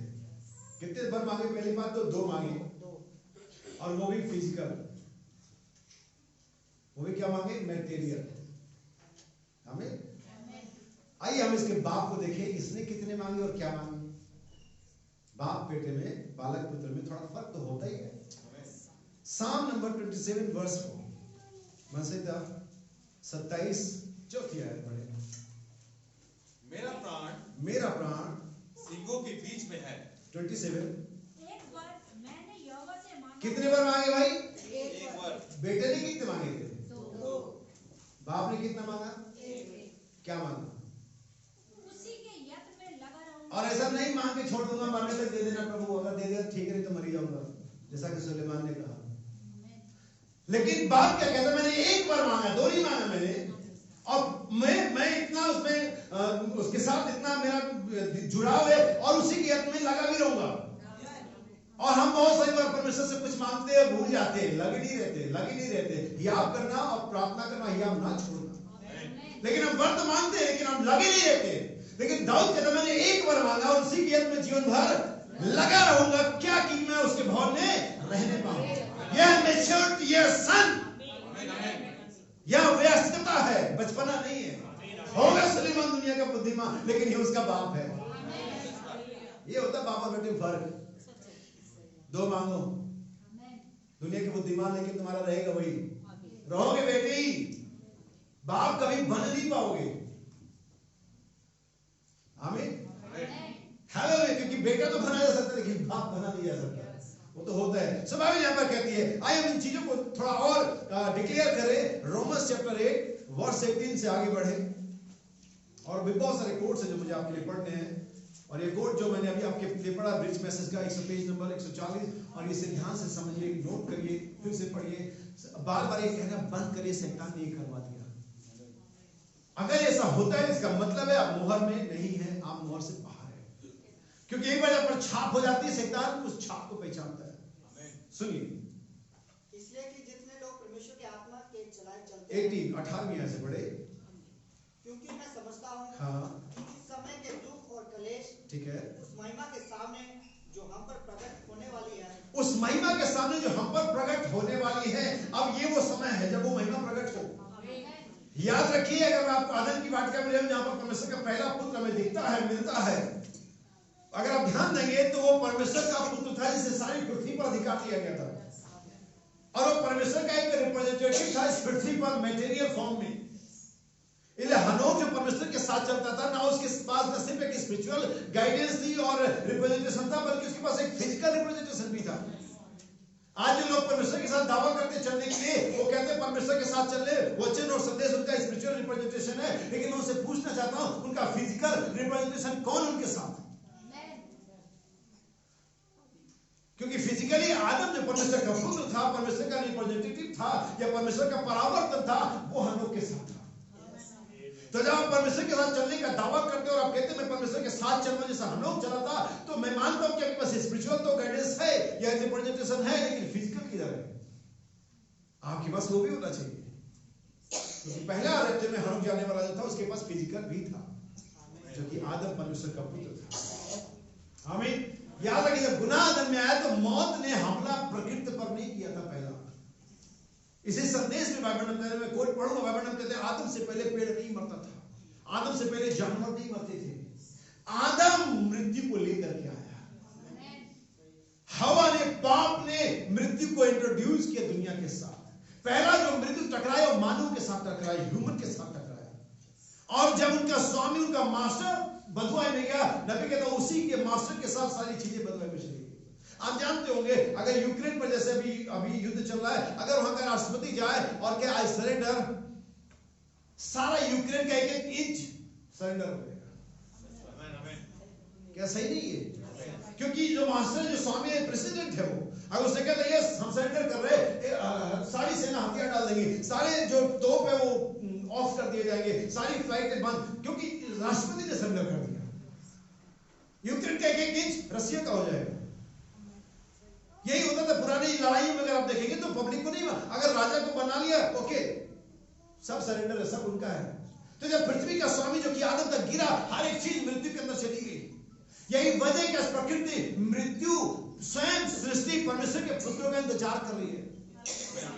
ये तो व्यर्थता का अधीन की गई है प्रकृति, नेचर। जिसे आज ये विज्ञान ग्लोबल वार्मिंग कह रहे हैं ना, ये ग्लोबल वार्मिंग नहीं, ये तो साइंटिफिक नेम है, स्पिरिचुअल नेम इसका ग्लोबल ग्रूमिंग है।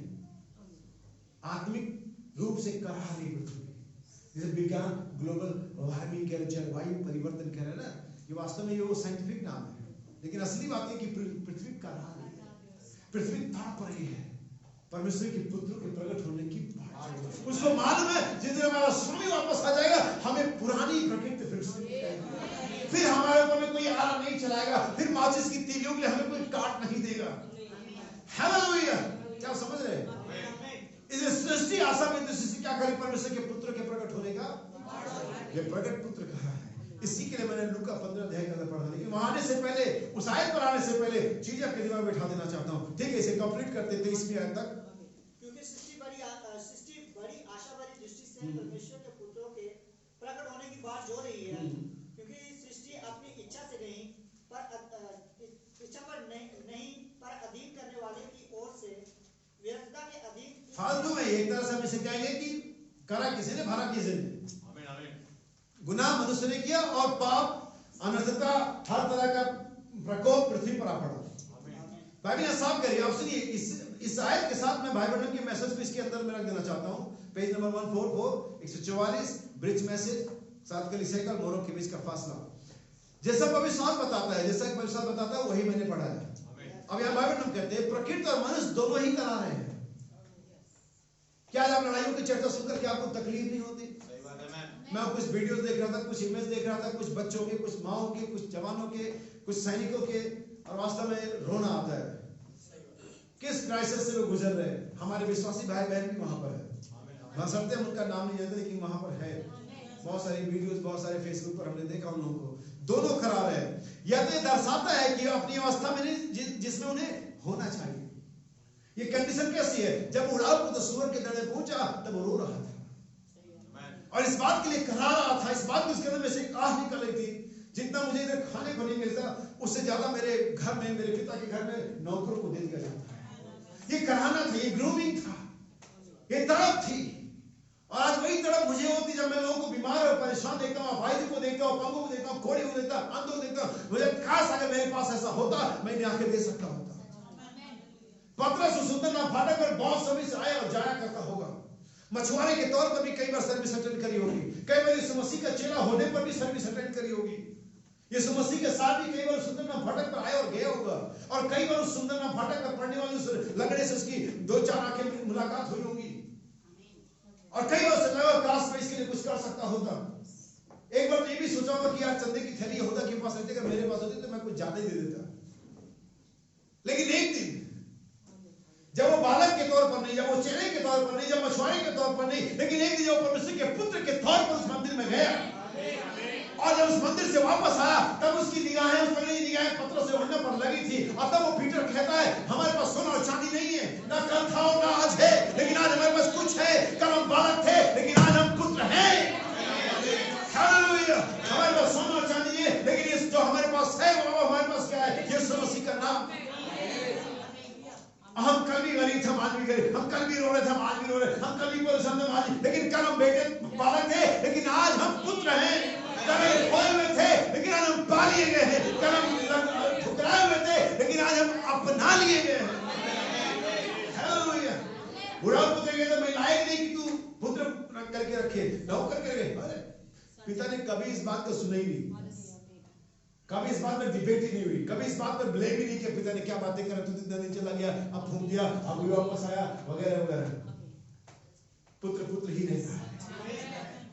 मेरी बुराई भी होगी ना तब भी यही कहा कि देखो मसीह होकर के, लेकिन मैं मसीह हूँ, मसीह होकर के ऐसा करता है। यस, कितनी अच्छी बात है ये। लेकिन मैं नहीं चाहता कि मसीह होने के लिए हमारे मसीह की बुराई हो। हालेलुया। बाइबल हम कहते हैं दोनों करा रहे हैं और उस अवस्था ये दर्शाते हैं कि वे अपनी उस अवस्था में नहीं, इसलिए उन्हें होना चाहिए। वे कहीं से गिरे हैं अब हम ये नहीं कहते कि हमारे लिए कोई इसका व्याख्यान करे, अब इसको डिस्क्राइब करने की जरूरत नहीं, हम सभी जानते, फिजिकली हम इसे समझते, क्योंकि वास्तव में हम जानते ये अनंत जीवन था जहां से वे गिरे थे। ओरिजिनली हमारे जो संसिप है, पुत्रत्व का अधिकार हमें मिलना चाहिए। नबी कहता अनंत जीवन से गिरे थे। आमीन। आदम हवा के गिरने की तरह जो कि अदन की वाटिका में अनंत जीवन से मृत्यु में गिरे थे, उन समस्त प्रकृति को जो उनके अधीन थे मृत्यु लेकर के आए। जैसे प्रेसिडेंट अगर सरेंडर करता है तो जितने भी प्रेसिडेंट के नीचे है, सारा सीनेट, सारा संसद, सारी प्रजा सब सरेंडर करते हैं। जब हमारे प्रतिनिधि आदम ने, हमारे पूर्वज आदम ने, परमेश्वर के पुत्र आदम ने सरेंडर किया, पाप में गिरा, तो सबको लेकर के गया वो। यही वजह कि यीशु मसीह सबको छुड़ाने आया। यही वजह कि यीशु मसीह के कलवरी पर मरने के समय पृथ्वी भी डांस कर रही थी, हालांकि लिखा भूकंप है। लिखा क्या है? लेकिन वास्तव में वो भूकंप नहीं था, वो साइंटिफिक वर्ड है, लेकिन आत्मिक वर्ड ये है कि वो डांस कर रही थी, क्योंकि देख रही थी हमारा छुटकारा देने वाला मरा है। वो देख रही थी दाम चुकाया गया है। क्या कभी आपने पढ़ा कि उस आर्थिक युग से जो रेट इसके ऊपर 7 से भी ज्यादा रहा होगा, कोई हानि हुई? हालेलुया। बाइबल में कहते हैं प्रकृति जो उसके अधीन थी मृत्यु लेकर के, उन्होंने अनंत जीवन पर अपनी दावेदारी खो दी। उन्होंने अनंत जीवन पर अपनी दावेदारी खो दी। आदम से पहले वृक्ष कभी नहीं मरता था, जानवर आदम से पहले नहीं मरता था। केवल एक ही चीज जो नहीं मर सकती थी, और वह परमेश्वर, वो अनंत है। तो शब्दों में अगर इसको बिल्कुल सिंपल कर दूं तो जो परमेश्वर का भाव था, जो परमेश्वर का नेचर था, जो परमेश्वर का एट्रिब्यूट था आदम के अंदर में, वो आदम से ले लिया गया ताकि आदम मर सके। कितने लोग मुझे कहने के समझ जाएंगे और मेरी बात को अदरवाइज नहीं लेंगे कि आदम से निकाल करके परमेश्वर ने उन्हें एक आशीष दी, ना कि सजा। आमीन आमीन, सही बात है। क्योंकि आदम में कोई मर नहीं सकता था। वे पाप के साथ रहते, परमेश्वर से अलग रहते, फिर भी मर नहीं सकते थे। परमेश्वर को वापस बुलाने के बाहर निकाला ताकि एक दिन अपने बहाए गए लहू के नीचे, उस सिद्ध बलिदान के नीचे इन्हें वापस ले ले बिना पाप के। परमेश्वर को पाप के साथ अंदर नहीं ले सकता। वे आदम हवा गुनाह के साथ वहां रह नहीं सकते थे, सो उनको निकालना, उनको किक आउट करना एक कर्स नहीं था, एक ब्लेसिंग थी। हालेलुया। और स्मृति रूपी कर्स को यीशु मसीह की कलवरी पर हमेशा के लिए खत्म कर दिया। भाई बहन, हम क्या कहते हैं यहाँ पर? उन्होंने अनंत जीवन में दावेदारी खो दी। तो शब्दों की परमेश्वर ने गुण, अपने एट्रिब्यूट्स, अपना नेचर, अपना जीवन उनमें से निकाल लिया और उन्हें as a human, just a man छोड़ दिया। इसलिए बाइबल संहिता के अंदर में कहती है मनुष्य क्या है जब उसकी सुधि लूं। लेकिन अगर उस मनुष्य में बीज है तो परमेश्वर उस बीज को, उस मनुष्य को, चाहे किसी भी देश और किसी भी जाति और धर्म में और अवस्था में, उस बीज के लिए, उस मनुष्य के लिए कलवरी पर जान दिया परमेश्वर। अगर मनुष्य कुछ नहीं तो क्यों कलवरी पर यीशु मसीह मरा? हाँ, मनुष्य कुछ नहीं, लेकिन उस मनुष्य के बारे में परमेश्वर का बीज पाया जाता है। सना भी कहता है जिससे वो गिरे वो अनंत जीवन था और अपने को मृत्यु से सर्वदा के लिए बचाने रहने का केवल एक ही तरीका है कि हमें अनंत जीवन हो, कि हम परमेश्वर के पुत्र और पुत्रियां बन जाएं।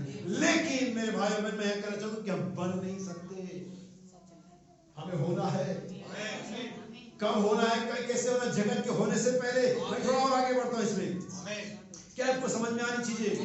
बाइबल में पेज नंबर 146 में कहते हैं जब उसने अपनी संगति और जीवन के अधिकार को खो दिया तो अपनी पैतृक संपत्ति को भी खो दिया। याद रहे, जिस दिन उसका फल खाएगा उसी दिन अवश्य मर जाएगा।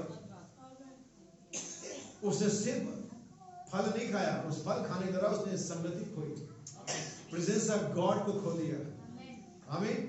पृथ्वी पर अधिकार को खो दिया। एक बात याद रखिए, जब कुछ भी आप ऐसा करते जो बाइबल में नहीं है, आप सिर्फ चर्च की सदस्यता ही नहीं खोते, आप बहुत कुछ खोते हैं। आमीन आमीन। जिसे आपको बाद में समझ में आएगा। हवा को अचानक ही समझ में आएगा, पहले दूसरे दिन या कुछ घंटों के बाद, जब वो काला सा शेर, वो जो काली सी बिच्छू और सांड उन पर गुर्राने लगा होगा। ताकि हवा कुछ नहीं, क्या हो रहा है? कल तक तो मैं इस पर तकिया करती थी, कल तक तो यही शेर म्याऊं म्याऊं करता था मेरे कदमों के नीचे, और आज ये गुर्रा रहा है उसमें। ये क्या हो रहा है? तब हवा के समझ कि मैंने किया क्या है। विश्वासियों की तब समझेगा जब मामला खत्म हो जाएगा। बाइबल में कहते हैं जिस दिन उन्होंने अपना जीवन गंवाया, उन्होंने अपने पैतृक अधिकारों को खो दिया। पैतृक अधिकार क्या होते हैं? वो संपत्ति जो आपको जायदाद में पुरखों से मिली है। मेरा मन कर रहा है कि मैं इसको और डीप ले जाऊं।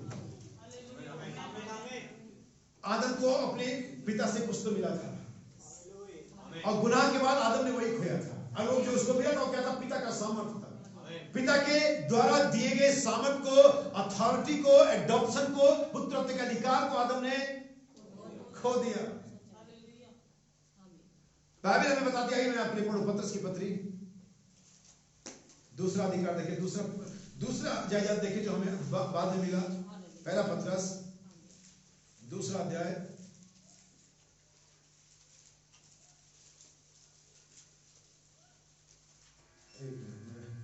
से निकालता हूं। पहला पत्रस पहला ही अध्याय है, और आप इसके 17 वचन से पढ़े। ध्यान सुनिएगा, मैंने कहा जायदाद किसी भी पुत्र को उसके अंदर में जो ब्लड सेल्स होते हैं, कैरेक्टर होता है, वो अपने पिता से मिलता है।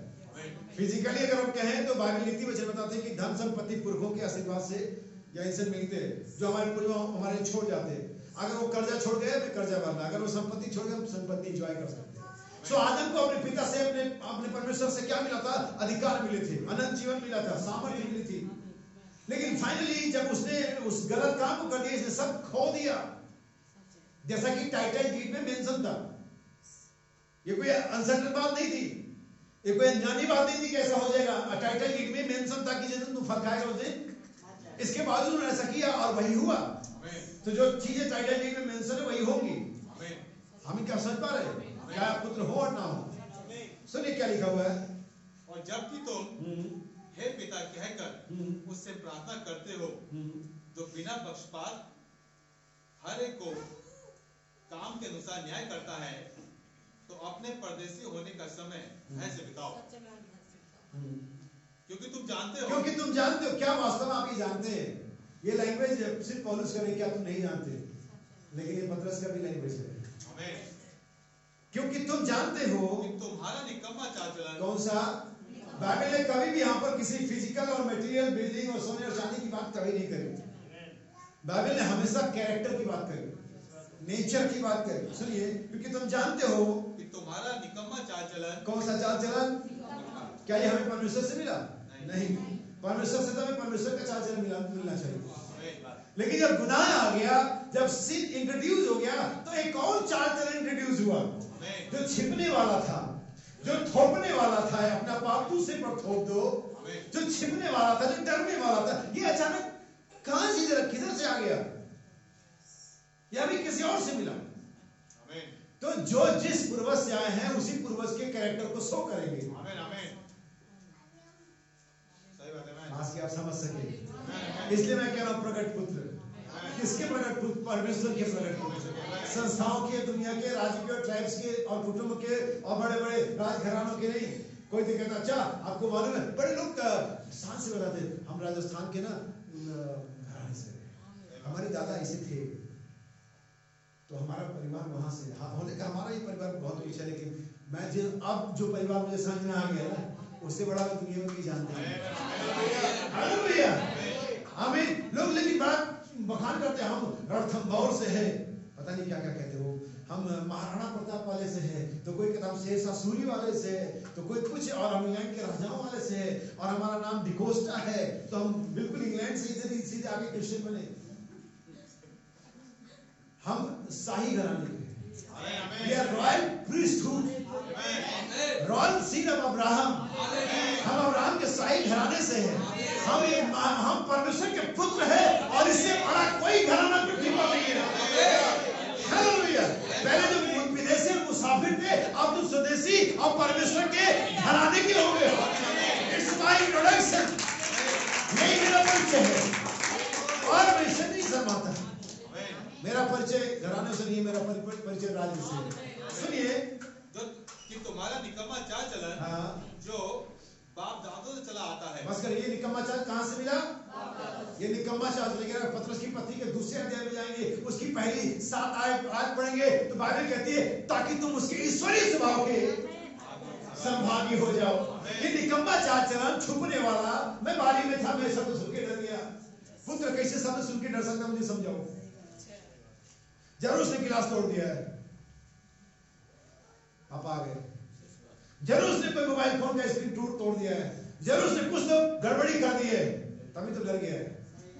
वरना अगर सब कुछ सही चल रहा है, हर होमवर्क पूरा किया गया है, हर सफाई पूरी कर दी गई, सारा काम पूरा कर दिया, कॉल बेल बजी या हॉर्न बजा, पापा आ गए। दूसरी बहन को भी साथ है, भाई पापा आ गए, तो अगर सब कुछ ठीक है। क्या समझ रहे? आदम के हर शाम यही होता था, लेकिन एक शाम कोई तो कांच का गिलास टूट गया, एक शाम कोई टीवी की स्क्रीन टूट गई, एक शाम कुछ तो गड़बड़ हो गया, पापा आए, क्योंकि पापा तो आते ही है। हालेलुया। लेकिन मैं डर गया। अच्छा, मैंने नहीं किया, ये बहन ने किया है, छोटी बहन ने किया, ये बार-बार शोर मचा रही थी, भावना ने करवा दिया, जो स्थिति तूने मुझे दी। ये सारे ह्यूमन नेचर, हम कहेंगे शैतानी स्वभाव इंट्रोड्यूस हुए विदिन वन डे, एक ही दिन के अंदर।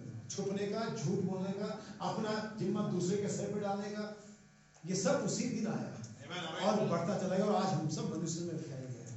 जैसे मृत्यु फैल गई, इस बीमारी कोविड-19 स्प्रेड होता है, वैसे मृत्यु फैल गई और इसने सब में राज्य किया। लेकिन तब जीवन का राजकुमार आया, परमेश्वर का इकलौता पुत्र आया, परमेश्वर स्वयं देह धारण करके आया, परमेश्वर ने हमारे बीच में ठहर निकल हुआ, उस दिव्य स्वभाव को लेकर के आया, उसे जिया, मनुष्य के सामने डेमोन्स्ट्रेट किया। लोग बुराई करते रहे, वो सुनता रहा, लोग थप्पड़ मारते दूसरा भी देता रहा, लोग लात लगाते रहे, वो प्रार्थना करता रहा। बोलेगा ऐसा नहीं है, ये मेरा नेचर नहीं है, ये तुम्हारा नेचर है। मेरा नेचर मेरे पिता से मिला है मुझे, और मुझे कोई मिक्स नहीं है। मुझे मैं कहीं से क्रॉस नहीं, मैं हवा से नहीं, मैं मरियम से हूं। मरियम यूसुफ को नहीं जानती, पवित्र आत्मा ने छाया किया, ये पवित्र आत्मा की ओर से पैदा हुआ, और जो पवित्र आत्मा की ओर से पैदा हुआ मुझे परमेश्वर का स्वभाव होगा, वो परमेश्वर का पुत्र कहलाएगा। और इन्हीं पुत्रों का सृष्टि इंतजार कर रही है। हालेलुया। क्या हम समझ पाए? यही जहां पर हम जाना चाह रहे हैं। प्रकट पुत्र, मैं इस लायक नहीं कि मैं पुत्र कहना, मुझे नौकर करके रख ले, मुझे पापा का एटीट्यूड अच्छा लगता है, हमेशा अच्छा लगता है, होता ही अच्छा है। हालेलुया। उसने कहा जल्दी से बागा लेकर के आओ, जल्दी से एक अंगूठी लेकर के आओ, जल्दी से एक जूतियां लेकर के आओ। पापा मैंने बोला, अरे चुप कर, जल्दी से बैठ वालों कोई बोलो, पापा मैं बकरा भी कटवाओ, पापा सुन, अरे ये भी पापा को सुन ही नहीं रहे, क्योंकि पुत्र लौटा है, पुत्र वापस आया है। बच्चा गया था, बालक खो गया था, ये खो गया था, ये मर गया था, लेकिन पुत्र वापस आया है। कौन पुत्र? पश्चातापी पुत्र। हालेलुया। बाइबल हम कहते हैं यहाँ पर आदम से पहले वृक्ष नहीं मरता था, और सारी बातें बाइबल नाम कहते हैं। अब देखिए आदम एक ऐसा करता, पहाड़ उखड़ के वहां चला जा और वैसा हो जाता। आदम कह सकता पेड़ यहाँ से उखड़ के वहां जाए और वैसा हो सकता था, क्योंकि छोटे रूप में वो ईश्वर था, small a god, ji God था। नबी कहता आगे, क्योंकि आप ईश्वर के अल्प रूप में परमेश्वर के हमारे पिता की अधीनता में उसके पास संपूर्ण और सर्वोच्च अधिकार था, क्योंकि वो परमेश्वर का पुत्र था। यही आपकी ओरिजिनल कंडीशन है। हमें एक और भाई विशाल को मैंने भेजा हुआ है, हम उसे पढ़ेंगे, तब तक मैं आगे की लाइन पढ़ता हूँ। Page number 147, bridge message. Adam ने अपनी पैतृक संपत्ति पृथ्वी को खो दिया। ये आपकी जायदाद है। क्या ये आपकी जायदाद नहीं है? बस व्यवस्था में लिखा कि जो बातें प्रकट हुई हमारी जायदाद है। कितने लोग इस आयत को जानते हैं? जो बातें प्रकट हुई हमारी, क्या बातें प्रकट हुई? पहले ये प्रकट हुआ कि हम इस पृथ्वी के लोग नहीं हैं, और ये हमारी क्या है? तो जायदाद पर क्या आपने कब्जा किया? क्या आपने वो जीवन जिया कि जो दिखा कि आप इस पृथ्वी में नहीं है? ये पृथ्वी आपका घर नहीं है, क्या आपने दिखाया? दूसरी बात ये प्रकट हुई कि हम फलाना जो हमारे माँ बाप थे उनकी संतान नहीं है, हम परमेश्वर की संतान है। ये बात क्या हुई? प्रकट हुई। क्या आप ऐसा एक्ट कर रहे हैं?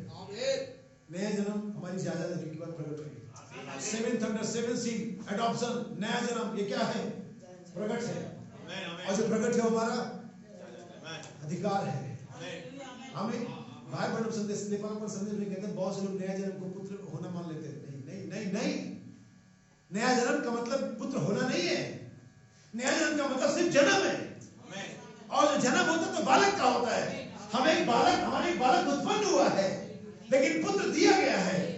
कब और कैसे समय के साथ चलते हुए, संदेश में चलते हुए आप कब बालक से पुत्र बनेंगे, ये डिपेंड करता है आपकी जर्नी पर।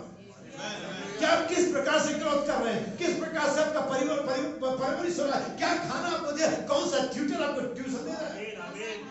तब बालक से पुत्र तक की यात्रा तय करते हैं। अगर आप बाइबल को ध्यान से पढ़ेंगे, हमारे प्रभु ने इसे तय किया था। बाइबल कहती तब बालक यीशु मनुष्य के और परमेश्वर के अनुग्रह में, कौन बालक, लेकिन जब वो पुत्र बन गया तभी मनुष्य गायब हो गया, तभी कोई मनुष्य का अनुग्रह नहीं, पिता, तभी कहता हर वक्त पिता दिखाता है, अगर पिता मेरे मुझे बताएगा तभी मनुष्य चले गया। काश की परमेश्वर को समझ दे। सो नबी कहता कि बालक से पुत्र की जर्नी आपको समझ है कि आप बालक अवस्था में और आप थोड़े से टीनेजर हो गए, आप यंग हो गए या मैच्योरिटी में आ गए। बाइबल में पर कहते हैं, ध्यान सुनिएगा। अब देखिए आदम के हाथ से उसके हाथ में चली गई, जिसने उसे बेच दिया, ये शैतान के हाथों में चली गई। उसने परमेश्वर के विश्वास को शैतान के तर्क वितर्क के लिए बेच दिया, इसलिए उसने अनंत जीवन के विश्व पर अपने अधिकार को, पृथ्वी पर अपने अधिकार को तथा वो सब कुछ जो उसमें था उसने खो दिया। लेकिन जब यीशु आया, याद रखिए भाई बहनों ने हमेशा ही आदम से, जब पृथ्वी पर अधिकार की बात आती है, पुत्रत्व का बात आता है, आदम के बाद सीधा भाई बहनों यीशु मसीह को कोट करते हैं। मूसा को, अब्राहम को, दाऊद को या किसी नबी को कोट नहीं किया जाता है। इवन पौलुस कुरिन्थियों की पत्री में पहला और सीधा दूसरे आदम को कोट करता है। बीच में जितनी भी स्टोरीज है, जितने भी कैरेक्टर्स है, ये वो नहीं है जो परमेश्वर चाह रहा था। ये तो बस उस यीशु मसीह का रिफ्लेक्शन थे, जिसमें कुछ हिस्सा था, लेकिन वो संपूर्ण था, वो पूरा अधिकार जो पुत्र का अधिकार है, जो परमेश्वर को प्रकट करता वो यीशु था। आमीन। इसलिए यीशु मसीह उस सब चीज को लेकर के जिसको आदम ने खो दिया था, और यीशु मसीह परमेश्वर का प्रकट पुत्र। और यीशु मसीह के बाद ये समय आता है इस अंत के दिन में, जब फिर से सृष्टि परमेश्वर के उन्हीं पुत्रों का जो एडॉप्टेड होंगे, जो परफेक्ट होंगे, जो पवित्र आत्मा से भरे हुए होंगे, जो परमेश्वर के कलीसिया में देह में सुव्यवस्थित किए गए होंगे, उन्हीं का इंतजार कर रही है। अब सुनिए बड़े ध्यान से, इसको जो भाई विशाल पढ़ेंगे इसे ध्यान से सुनिएगा। मैसेज द मसाया, और एक संदेश है मसाया करके भाई बहनों का। नाउ अब देखिए, then God comes into the man, और परमेश्वर एक मनुष्य के बीच में या मनुष्य के रूप में आता है, into the heart, हृदय में, which is the spirit.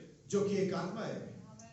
Then the spirit makes the soul, और ये जो आत्मा है ये प्राण को बनाती है, and then the soul dwells in the body. और वो प्राण देह के अंदर में वास करता है। जैसा कि मैंने जो पहली आयत पढ़ी थी यूहन्ना का सुसमाचार 14:20 है, उस दिन तुम जानोगे। आप तीन कैरेक्टर को ध्यान से समझ लीजिए। Okay, सुनिएगा, सुनिए। when a man is converted, और जब एक मनुष्य परिवर्तित होता है, just like that little white button starts in his heart. और एक तरह से ऐसा है कि छोटा सा स्विच उसके अंदर बटन था जिसे स्टार्ट कर दिया जाता है। Amen, amen. जैसे कि आप कोई भी प्रोडक्ट लेकर के आते, कोई भी उपकरण लेकर के आते, वो ऐसे ही पैक होता है, कुछ भी फंक्शन चल नहीं होता, वो शांत पड़ा, लेकिन अचानक जब आप उसे लाते, एक्टिवेट करते, देन स्टार्ट, Amen. तभी कुछ गड़बड़ या जो भी इसका साउंड या सिस्टम वो चालू हो जाता है। सुनिए, Now that part is God. और वो जो स्टार्ट होता है, वो जो हिस्सा है वो परमेश्वर है। Amen, amen, amen. एक तरह से मैं इसको ऐसे समझाता हूं, हमारे जीवनों के अंदर परमेश्वर का पुत्र का बीज हमारे जन्म से ही था। जिस भी समाज, धर्म, कलीसिया और जाति और कहीं भी पैदा हुए, उससे कोई मैटर नहीं था। परमेश्वर का पुत्र वहां पर था, लेकिन परमेश्वर का पुत्र का जो बीज था वो क्रिएशन, परमेश्वर के वचन का क्रिएशन है, वचन के द्वारा रचा गया है। Amen. इसलिए जब तक कि उसको सेम एलिमेंट तत्व नहीं मिलते, वो उसमें स्पार्क नहीं आता। इसलिए वो पुत्र, चाहे मैं हिंदू समाज में पैदा हुआ, आप क्रिश्चियन समाज में पैदा हुए, संस्था में, कहीं भी वो था, लेकिन उसमें तब तक स्पार्क नहीं आता है जब तक कि सेम जो एलिमेंट है उससे टकराता नहीं है। Amen, amen, amen. जैसे कि वो उकाब के छोटे बच्चे की कहानी बनाते हैं, जो मुर्गी के अंडों के साथ में उड़ा था, वो कभी नहीं जान पाए कि उकाब है, जब तक कि उकाब नहीं आया। Amen, amen. वो मुर्गी उसको कभी बताने में असफल थी कि वो उकाब है। हालांकि उन मुर्गियों को भी ये लगता था अजीब तो है, सही बात है। ये हमारे में का नहीं है। उन चूजों को भी, उसके जो कजन ब्रदर्स थे, उनको भी लगता था ये हमारे जैसा नहीं है। मैं भी उसके अलग होने से, उसके बड़े होने से, उसके चोंच ज्यादा शार्प होने से उसकी मजाक उड़ाई जाती हो, लेकिन फिर भी ये बता नहीं सके कि ये उकाब है, जब तक कि उकाब नहीं आया। Amen, amen. तो ऐसे हमारे जीवनों में परमेश्वर का एक बीज था, वो स्विच बटन जिसे बाइबल में कहते हैं, और वो स्टार्ट हुआ, वो था परमेश्वर का हिस्सा। Amen, amen. और जैसे हमारे इस अंदर में परमेश्वर के वचन टकराया, स्पोकन वर्ड टकराया, वैसे स्पार्क हुआ। Amen. और जब वो स्पार्क हुआ, जब वो मसीह और परमेश्वर का पुत्र का बीज जर्मटाइज हुआ, अंकुरित हुआ, तब से ये हार्ड मांस वाला ये शरीर, ये ह्यूमन जो है, ये जो निकम्मा चंद्र हमें शरीर मिला, ये डाउन जाने लगा। हम वही थे जो हम पहले शरीर अभी भी, लेकिन एक डाउन जा रहा है और एक ऊपर जा रहा है। क्या आप समझ पा रहे हैं? और ये तब जब स्पोकन वर्ड के साथ टकराया हमें, क्योंकि वो उसी से बना था और वही उसको जीवित कर सकता है, एक उकाब को बता सकता है। इतिहास में, समय के इतिहास में एक बार ऐसा हुआ जब स्वयं जीवित वचन ने, देहधारी वचन ने लिखित वचनों को समझाया और वही मौत के रास्ते पर हुआ था। इन कलीसियाई कालों में 7 कलीसिया का है, 2000 सालों का फासला है, सिर्फ इसी समय ऐसा हुआ जब परमेश्वर ने हर कलीसिया में एक नुमाइंदा भेजा जो कि जीवित वचन था, जिसमें परमेश्वर जी रहा था और उन लिखित वचनों को समझा रहा था जो उसके साथ चल रहे थे। इसलिए साथ चलना जरूरी है ताकि समझ सको की बातें क्या है। आगे भाई बहन कहते हैं, When a man born again with the Spirit of God, जब मनुष्य परमेश्वर की आत्मा द्वारा दोबारा जन्म लेता है and God's Spirit dwells in him, और परमेश्वर का आत्मा उसमें वास करने लगता है, and he can let the Spirit grow और तब उसका परमेश्वर जो आत्मा उसके अंदर बढ़ने लगता है and take out all the roots of bitterness, और सारी कड़वाहट, जो शब्दों में से कहेंगे कि सारी निकम्मा चाल चलन जो हमारे फिजिकली माँ बाप से मिला है, जो हमारे कल्चर में मिला है, जो हमारे समाज में मिला है, वो सारा बिटरनेस, सारा निकम्मा चाल चलन निकल, यही जो मैं समझाने का प्रयास कर रहा हूं कि एक दो है, एक बढ़ेगा और एक घटेगा। परमेश्वर का पुत्र बढ़ेगा तो मनुष्य की लालसाएं, इच्छाएं, आंखों की अभिलाषा, जिनका घमंड घटेगा। तो फिर आगे कहते हैं वर्णम, and press God's way through him again, और परमेश्वर के मार्ग में वो आगे बढ़ता है, he can become back in the same condition, और वो उसे दोबारा उसी अवस्था में ले। यही है कंडीशन जहां पर परमेश्वर का प्रकट पुत्र दिखाई देगा। कोई बगीचों में नहीं, किसी गार्डन में नहीं, जैसे कि ईडन गार्डन सोचते हैं, कंडीशन सुनिए, that he was when he was in the Garden of Eden, जैसा कि वो अदन की वाटिका में पहले जगह में पहले समय में था।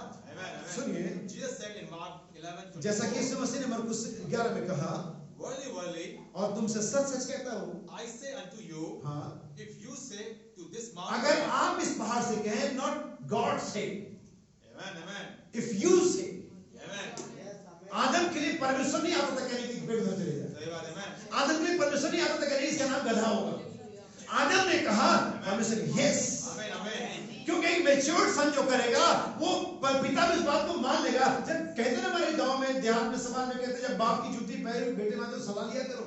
सही बात है, amen, लेकिन अगर वही बच्चा कहेगा चल दिखा तुझे कुछ पता नहीं है, जा बेटा दिमाग मत खराब कर मेरा। बालकों के तो वैसे ही करते ना, लेकिन वही बालक बड़ा हो जाता है, उसको बिठाते हैं, आज बेटा तू बता क्या करता है। amen, amen, ये बालक और पुत्र में फर्क होता है। amen, और ये ऐसा यही वजह कि परमेश्वर से सलाह मशवरा नहीं कर रहा है, क्योंकि हम बालक ही बने पड़े हैं। हमारी लाइफ में कोई मैच्योरिटी नहीं दिखाई देती। हम शब्दों को, बातों को लेकर के लड़ पड़ते हैं, जबकि हम उसे ओवरलुक कर सकते हैं। amen, amen. हम भाई आप बाइबल में कहते हैं, If you say to this mountain, अगर आप तुम इस पहाड़ से कहो कि हट जा, and don't doubt in your heart, और अपने हृदय में संदेह मत करो, but believe विश्वास करो, that what you have said, तो जो तुमने कहा है, जो खुदा ने नहीं कहा है, जो तुमने कहा है। amen, आदम कभी शाम को नहीं सोचा था कि अपने वाइफ के मिलकर, हाँ जी मैंने नाम उसका शेर तो रख दिया, पता नहीं खुदा बाप आएंगे तो वो क्या कहेंगे। वो भी शेर मानने के लिए मानेंगे, है क्यों नहीं मानेगा यार। मैच्योर्ड सन है, लेपालक पुत्र है, सुव्यवस्थित पुत्र है, amen, प्लेस्ड सन है, क्यों नहीं मानेगा। amen, सुनिए आगे, but believe पर विश्वास करे that what you have said जो आपने कहा है will come to pass, ये होगा। amen, जो आपने कहा है, ये कंडीशन में आना है आपको। क्या हम इस कंडीशन में हैं? amen, हम तो सोचते हैं कैसे भाई बहन, जैसे भाई रिंकू ने सर बताया था, या भाई रमनाथ से बताया था कि भाई बहन के पास जब एक मुर्दे के किसी के प्रे करा था, भाई बहन का बिली जाके प्रे करो, तो पापा मैं प्रे करूं क्या? यीशु मसीह ने ये कहा था अगर विलियम बर्नम कुछ कहे तो वो हो जाएगा? क्या ये कहा था जो विश्वास करे संदेह ना करे? जब किसी कैंसर के लिए प्रार्थना करना है, आदिल साहब को बोला क्यों, क्या तुम विश्वासी नहीं हो? क्या पादरी साहब के पास स्पेशल कमीशन है? हो सकता है कि प्रचार का स्पेशल कमीशन हो, लेकिन बाइबल क्या कहती है? विश्वास करने वाले में चिन्ह होंगे। बाइबल ये नहीं कहती कि पास्टर में चिन्ह होंगे, डिकन में चिन्ह होंगे, प्रेरित में चिन्ह होंगे, प्रोफेट में चिन्ह होंगे, पोप में चिन्ह होंगे। विश्वास करने वाले में चिन्ह होंगे। हेलो, आगे क्या था भाई? Amen. You can have what you said. आपके पास ये होगा जो आप कहेंगे। That puts him right back supreme again. और यही आपको उस अथॉरिटी में, सर्वोच्चता में जो पीछे थी हमारे पास अदन में, वापस ले जाती है। Amen, amen. सुनिए, It put him right back in the condition. और हमें उस अवस्था में लेकर के जाती है We are made of light meters. जहां पर हम उससे मुलाकात कर सके। Amen, amen. सुनिए, Inside of us और हमारे अंदर, is a cosmic light. हमारे अंदर एक कॉस्मिक लाइट है जिसे मेडिकल के लोग जानते होंगे। सुनिए आगे। That cosmic light is a light that can take an X-ray with. और यही कॉस्मिक लाइट हमारे साथ या हमारे अंदर से एक एक्सरे को बनाती है। Amen. The X-ray doesn't come from the X-ray light. और एक्सरे किसी दूसरी किरण से नहीं आता है, ये हमारे अंदर ही कॉस्मिक लाइट है, उसी से एक्सरे क्रिएट होती है, जिसे आप फिल्म बनाते हैं। It comes from your own light. ये आपकी ही अपनी लाइट या किरण है। And then if the cosmic light और अगर ये कॉस्मिक उजियाला could be pushed to a place to where not cosmic light जहां वहां डाला जाए पर कोई कॉस्मिक लाइट नहीं है, but eternal light, लेकिन अनंत उजियाला है, God could dwell supremely. और तब परमेश्वर वहां पर अपनी सर्वोच्चता के साथ वास करेगा। Amen, सुनिए, amen. To do our thinking, और हमारे जो सोच विचार है, to do our walking, हमारे जो चाल चलन है, do our talking, और हमारे जो बातचीत का तरीका है, then it is no longer the man, और उस तरह से ये अब जैसा पुराना था वैसा नहीं रहेगा। but it is God in the man. ये वो होगा कि परमेश्वर मनुष्य में वास कर रहा है। Amen, amen, amen. क्या आप समझ पा रहे हैं? Amen. क्या आगे और है? हाँ ठीक है। I suppose I am deafening you by this thing. हाँ फिर से एक बार पढ़ें। I suppose मैं ऐसा सोच रहा हूँ I am deafening you और मैं आपको ये तय कर सकूं आपके लिए by this thing इस बात के द्वारा, because I hear it rebound. और मैं यहाँ पर दोबारा इस बात को दोबारा जन्म लेने को सुन रहा हूँ। It is God an awful voice. हाँ, ये बहुत ऊंची आवाज है. ये परमेश्वर की बहुत ऊंची आवाज है, It is not me. और ये मेरी नहीं है, It is this. और ये उसकी है, Amen. ये वह है। Now he's got light और उन्होंने उस उजियाले को पाया या देखा, and life और जीवन and eternal life और अनंत जीवन is the light of God परमेश्वर का उजियाला that dwells in the man. मनुष्य के अंदर में पाया जा रहा है। Amen. Now he becomes unmanned sinner life. और वो एक जो मनुष्य का वो बिना पाप का मनुष्य होगा जिसके अंदर में परमेश्वर वास करेगा, And becomes more God-like. और वो ज्यादा परमेश्वर के जैसा होगा। Amen, amen, amen. और परमेश्वर का पुत्र कैसा होगा? परमेश्वर के जैसा होगा। लास्ट पॉइंट पढ़ूंगा और मैं समाप्त करूंगा इसे। लेखपालक पर संदेश पेज नंबर 185 और पेज नंबर 187, और ये बहुत ही महत्वपूर्ण है, इसी पर सारा संदेश टिका हुआ है। Amen. मिस मत करना। हर एक चीज किसकी बात जो रही है? संपूर्ण सृष्टि किसकी बात जो रही है? परमेश्वर के पुत्र के प्रकट होने की। Amen. हम एक नई गवर्नमेंट की बात नहीं, हो सकता है बीजेपी और कांग्रेस वाले 10 मार्च को एक नई गवर्नमेंट की बात जो रहे हैं, लेकिन मैं परमेश्वर के पुत्र की, एवं सृष्टि भी परमेश्वर के पुत्र के या पुत्रों के प्रकट होने की बात जो रही है। कलीसिया अपने स्थान पर आने की बात जो रही है। कौन परमेश्वर का पुत्र था? जब आदम, उसकी रियासत अधिकार क्षेत्र कहाँ था? पृथ्वी पर। उसकी रियासत पृथ्वी पर थी। क्या ये ठीक है? वह एलोहिम परमेश्वर, वह यहोवा था। क्या ऐसा है? मैं परमेश्वर हूँ और अपने से छोटे कुछ जनों को बनाया जो मेरे अधीन रहे, उन्हें एक अधिकार क्षेत्र दिया गया। उनके अधिकार क्षेत्र में पृथ्वी उनके अधिकार क्षेत्र के अंतर्गत आती है। Amen, amen. जिस संपूर्ण पृथ्वी पर उनका क्या है? अधिकार है। बाइबल में आगे कहते हैं, और सारी सृष्टि परमेश्वर के पुत्र के प्रकट होने की बात जो रही है। यह क्या ठीक है? इंतजार कर रही है। परमेश्वर अपनी कलीसिया को उसके स्थान पर सुव्यवस्थित करने का यत्न कर रहा है। जैसा हमने गलतियों 4 अध्याय में पढ़ा कि बालक जब तक बालक है व्यवस्था के अधीन है, उसमें और दास में कोई फर्क नहीं है। ये वजह कि बहुत बड़े बड़े पास्टर, बहुत बड़े बड़े कलीसिया भी वही काम ये मिरेकल करें जो हम कर रहे हैं, हमसे भी ज्यादा कर रहे हैं, और हम में उनमें फर्क नहीं है। लेकिन एक दिन अपने स्थान पर आने दो। एक दिन कलीसिया को बचपने की आदत से मैच्योरिटी में आने दो, चीजें बदल जाएंगी। नबी कहता है आगे पेज नंबर 187, क्या आप प्रबंधों में विश्वास करते हैं? सिस्टम या हम कहेंगे कालक्रम, क्या प्रबंधों में विश्वास करते हैं? बाइबल ऐसा कहती है, समय की परिपूर्णता की आयाम में। कितने लोग जानते हैं?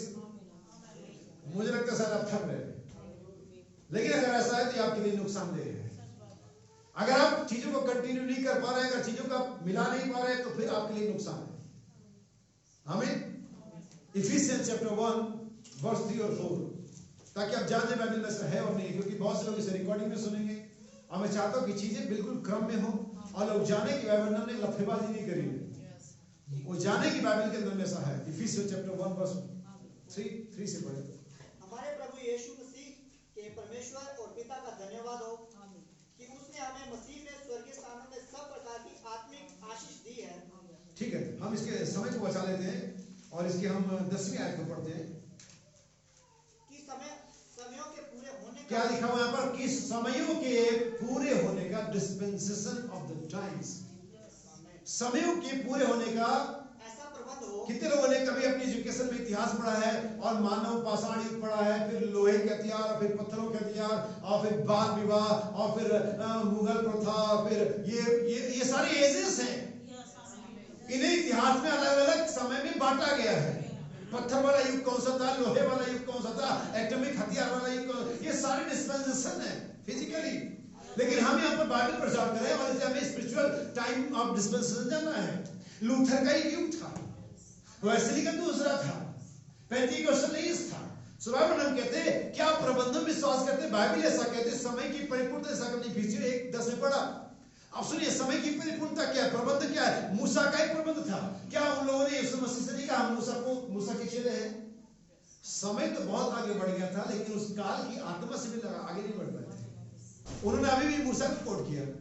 जैसे आज अगर आप जिस युग में आप 2022 में रहते हैं और अगर आप कहें, जैसे कि हम अपने बच्चों से कहते हैं बेटा हमारे जमाने में ऐसा नहीं होता था, तो ठीक है नहीं होता, क्योंकि उस समय नहीं था। अब मैं ही नहीं कहूंगा कि तुम भी बैलगाड़ी में बैठ के जाओ, क्योंकि मैं गया हूं। पहली बात तो उनको दिखेगी नहीं, मिलेगी नहीं, अगर मिल गई तब भी वैसा शायद शौक में कर ले फोटो और सेल्फी के लिए, वो अलग बात है, लेकिन उसको कभी भी प्रेफर नहीं करेंगे प्रॉपर ट्रांसपोर्टेशन के लिए, क्योंकि वो डिस्पेंसेशन अलग था और ये अलग है। इसीलिए स्पिरिचुअल वे में बाइबल हम कहते हैं मूसा का एक प्रबंध था, यूहन्ना का एक प्रबंध था, क्योंकि यीशु मसीह के जाने के बाद ठीक वहां पर यूहन्ना के भी चेले थे और उन्होंने कहा हमने यूहन्ना का बपतिस्मा लिया है। तो एक समय का प्रबंध था, मूसा का था, यूहन्ना का था, मसीह का एक प्रबंध है, कलीसिया की संस्था का एक प्रबंध है, पवित्र आत्मा के उंगली जाने का एक प्रबंध है, यानी कि डिस्पेंसेशन है। क्या योएल नबी की किताब में कही मैं अंत के दिन अपनी आत्मा को दे दूंगा, ये समय के प्रबंध में। तो भाई बहन यहाँ पर क्या समझा रहे हैं कि हर एक चीज का एक प्रबंध है। हमारा संदेश क्या, प्रकट पुत्र। प्रकट पुत्र कौन है, जिनका लेपालक बन हुआ हो, जो पवित्र आत्मा से भरे गए हो, जो सिद्ध हो, जिनमें वचन कार्य करता दिखाई देता हो। ध्यान सुनिएगा, भाई बहनों में सारे प्रबंध होता है। लेपालकपन का भाई बहनों कहते हैं पवित्र आत्मा के ले जाने का एक प्रबंध है, अब लेपालकपन का भी एक प्रबंध है। Now it's a time of adoption. ये समय परमेश्वर के पुत्रों के प्रकट होने का है, ये परमेश्वर के पुत्रों का लेपालकपन का समय है। परमेश्वर ने बहुत सारे पुत्र जो बैठे और बहुत समय से पवित्र आत्मा का ट्यूशन ले रहे हैं, और क्या पवित्र आत्मा हमारे बारे में क्या रिपोर्ट कर रहे हैं। जैसे कि हमारा टीचर हमारे बच्चों की रिपोर्ट हमें देता है, रिपोर्ट कार्ड। आपका बच्चा ठीक है, पढ़ने में तो ठीक है, लेकिन इसका दिमाग लगता नहीं है।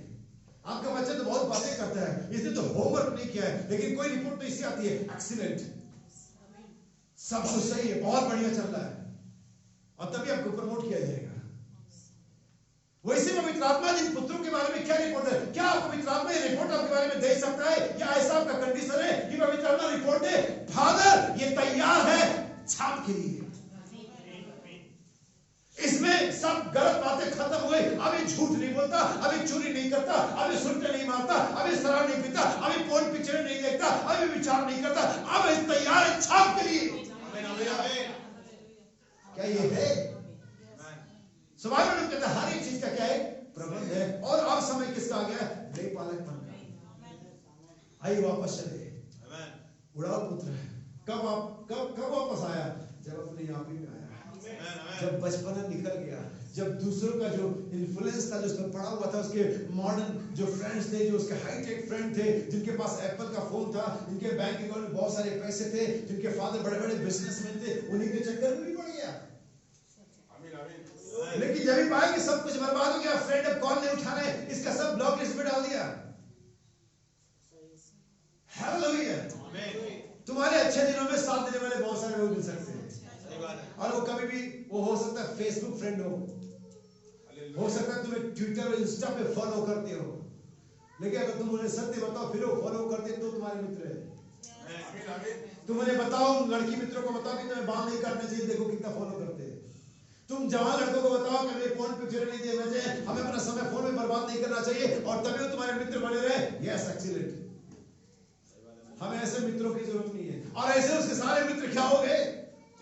किसी ने ऐसा भी सोचा कि मेरे पापा की फैक्ट्री, चलो इसको वही लगा देते। नहीं, हमारे साथ रहेगा। हमारे पापा फैक्ट्री में हमारी बेटी की, इसके बाप का दोस्त है, जो जिस इतना बड़ा मालिक फैक्ट्री, उसके बेटे का ही दोस्त है। हमारी बेइज्जती, इंसल्ट फील करेंगे, तो इसको आसपास भी नहीं रहने देते। सारे लोगों ने उसे क्या कर दिया, छोड़ दिया, और वो पहुंच गया सूरज चढ़ाने के काम पर। तब उसका समझ में आया बात कि बचपना हो गया खत्म, अभी मैच्योरिटी आने का समय है। मेरे बाप से माफी मांगने से मेरी कोई बेइज्जती नहीं होने वाली है। बाप से 10 बार चीजें मांगो, 11 बार मांगो, कितनी बार मांगो, ना मिले तब भी बाप, और दे तभी बाप, और कोई नहीं कहता बड़ा बाप बाप कहता दिया नहीं। ऐसा कौन कहता है? चाचा से मांगो, मित्र से मांगो, भाई से मांगो, तो शायद कह, बाप से मांगने कोई कहता भी नहीं है, बल्कि कहता है एक बार दिखा और प्यार से मांग यार, बाप है दे देगा। कभी नहीं कहता कि तेरी बड़ी वैसे कि पापा ने दिया नहीं तुझे। बाइबल कहती है इसने अपने आप को वहां से उठाया और कहा जाकर के मैं क्या करूंगा। यहां पर जो चीज समझने की है, इसकी बालकपन की अवस्था, इसके उड़ाऊ पुत्र की अवस्था, इसके दुनिया में इन्वॉल्व होने की अवस्था, और वापस पुत्र के स्थान पर रखे जाने की अवस्था। ये हर समय पुत्र था। ये कभी भी ऐसा नहीं था कि भतीजा बन गया, कभी भी दोस्त नहीं बना, ये कभी भी रिलेटिव, ये हर समय पुत्र था। याद रखिए कि आप हर समय ही परमेश्वर के बेटे और बेटियां हैं। मैं आज आपको ये नहीं सिखा रहा हूं कि आप नहीं, आप हैं, लेकिन आज आपने देखना कि आप किस कंडीशन में हैं, क्या आप छुपे हुए हैं, क्या दुनिया में इन्वॉल्व हैं, क्या परमेश्वर की संपत्तियों को उड़ा रहे हैं जैसा कि उसने उड़ाया, क्या आप इस कंडीशन में आ गए कि वापस चलना चाहिए, या आप ऑन द वे है। और जब वापस आया, पिता ने दूर से उसे देखा और दौड़ करके उसे गले लगा लिया। इसने कहा, हे पिता, मैं इसके लायक नहीं कि तेरा पुत्र कहलाऊं, मुझे नौकर करके रख ले। लेकिन इस बात का कोई जवाब हमें मिला नहीं पिता की ओर से। वो तो बस इंतजाम में मशगूल रहा। बाइबल हम कहते हैं जैसे उस व्यक्ति ने, उस बाप ने अपने पांव को फैला दिया। बाइबल कहते हैं परमेश्वर ने अपने हर एक बेटे और बेटी के लिए जो पश्चाताप करना चाहते, वापस आना चाहते, अपने लहू का रेड कारपेट बिछा रखा है। हालेलुया। आपको अपने लहू के रेड कारपेट पे आपको वेलकम करने के लिए ऊंचाई पर, पिरामिड पर, चोटी के पत्थर पे खड़ा है। हर एक पुत्र को जो वापस आ रहा है, चाहे वो किसी भी अवस्था में हो, उन्हें कुछ भी क्यों ना कर लिया, वो वेलकम के लिए खुद पिता खड़ा है। उन्हें कोई गार्ड नहीं रखे, उन्हें चलिए एक वॉचमैन रख देता हूँ, वो लगातार देखते रहेगा मेरा बेटा कभी वापस आएगा। कोई मैनेजर रख देता हूँ, तू सारी जगह पे इश्तिहार चिपका दे, सबको फोन कर दे, और तू यहाँ पर बैठ और ट्रैवल पर से देख कि मेरा बेटा वापस है तो मुझे बताइयो। वो खुद खड़ा है। कली से इंतजार नहीं है, स्वयं परमेश्वर इंतजार कर अपने बच्चों का वापस आए, उन्हें स्थान पर रखा जाए, पवित्र आत्मा से भरा जाए, एक पर्व मनाया जाए। हालेलुया।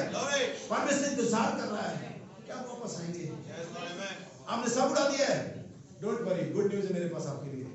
पिता अभी भी मालदार है, पिता के पास अभी भी जायदाद है, पिता के पास अभी भी अंगूठी है, अभी भी बागा है, अभी भी जूतियां हैं, अभी भी पार्टी है, अभी भी पिता मालदार है। तेरा पिता अभी भी दयावंत है, धनवान है।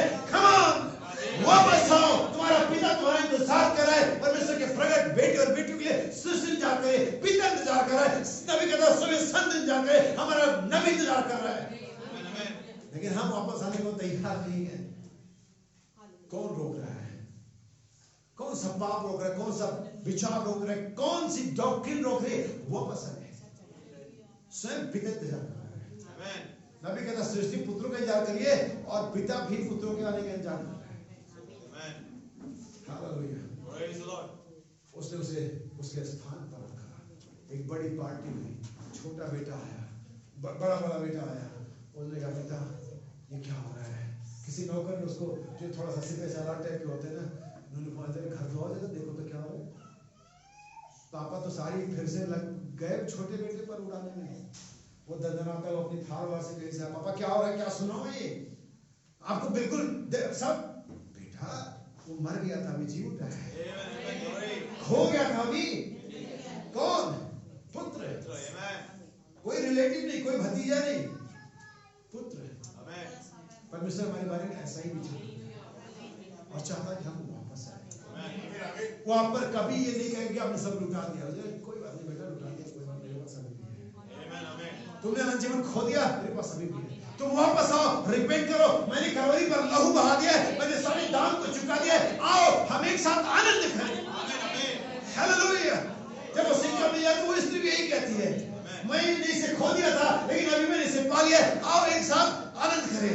हमारा पिता हमें रेड कारपेट बिछा करके, अपना लहू बिछा करके, चोटी पर खड़ा होकर के हमें पर आओ मेरे पास आ जाओ, मैं तुम्हारे गुनाहों को न सिर्फ माफ करूंगा लेकिन तुम्हें लेपालकपन का वस्त्र भी दूंगा, मैं तुम्हें समझन की जूतियां भी दूंगा, मैं सगाई की अंगूठी भी दूंगा, मैं तुम्हारे सर में ताज भी पहनाऊंगा, मैं तुम्हारे स्थान पर फिर से रखूंगा, तुम्हें फिर से अनंत जीवन होगा। हालेलुया। फिर से आपके पास अनंत जीवन होगा, फिर आप कुत्ते की तरह खड़े होंगे, फिर आप बोल सकेंगे और जो चाहे आप कर सकेंगे, तब बोलेंगे और वैसा ही हो जाएगा। प्रभु आप सभी को आशीष दे। आइए हम जगह पे खड़े होंगे, हम ताली देंगे प्रभु को। Thank you Jesus.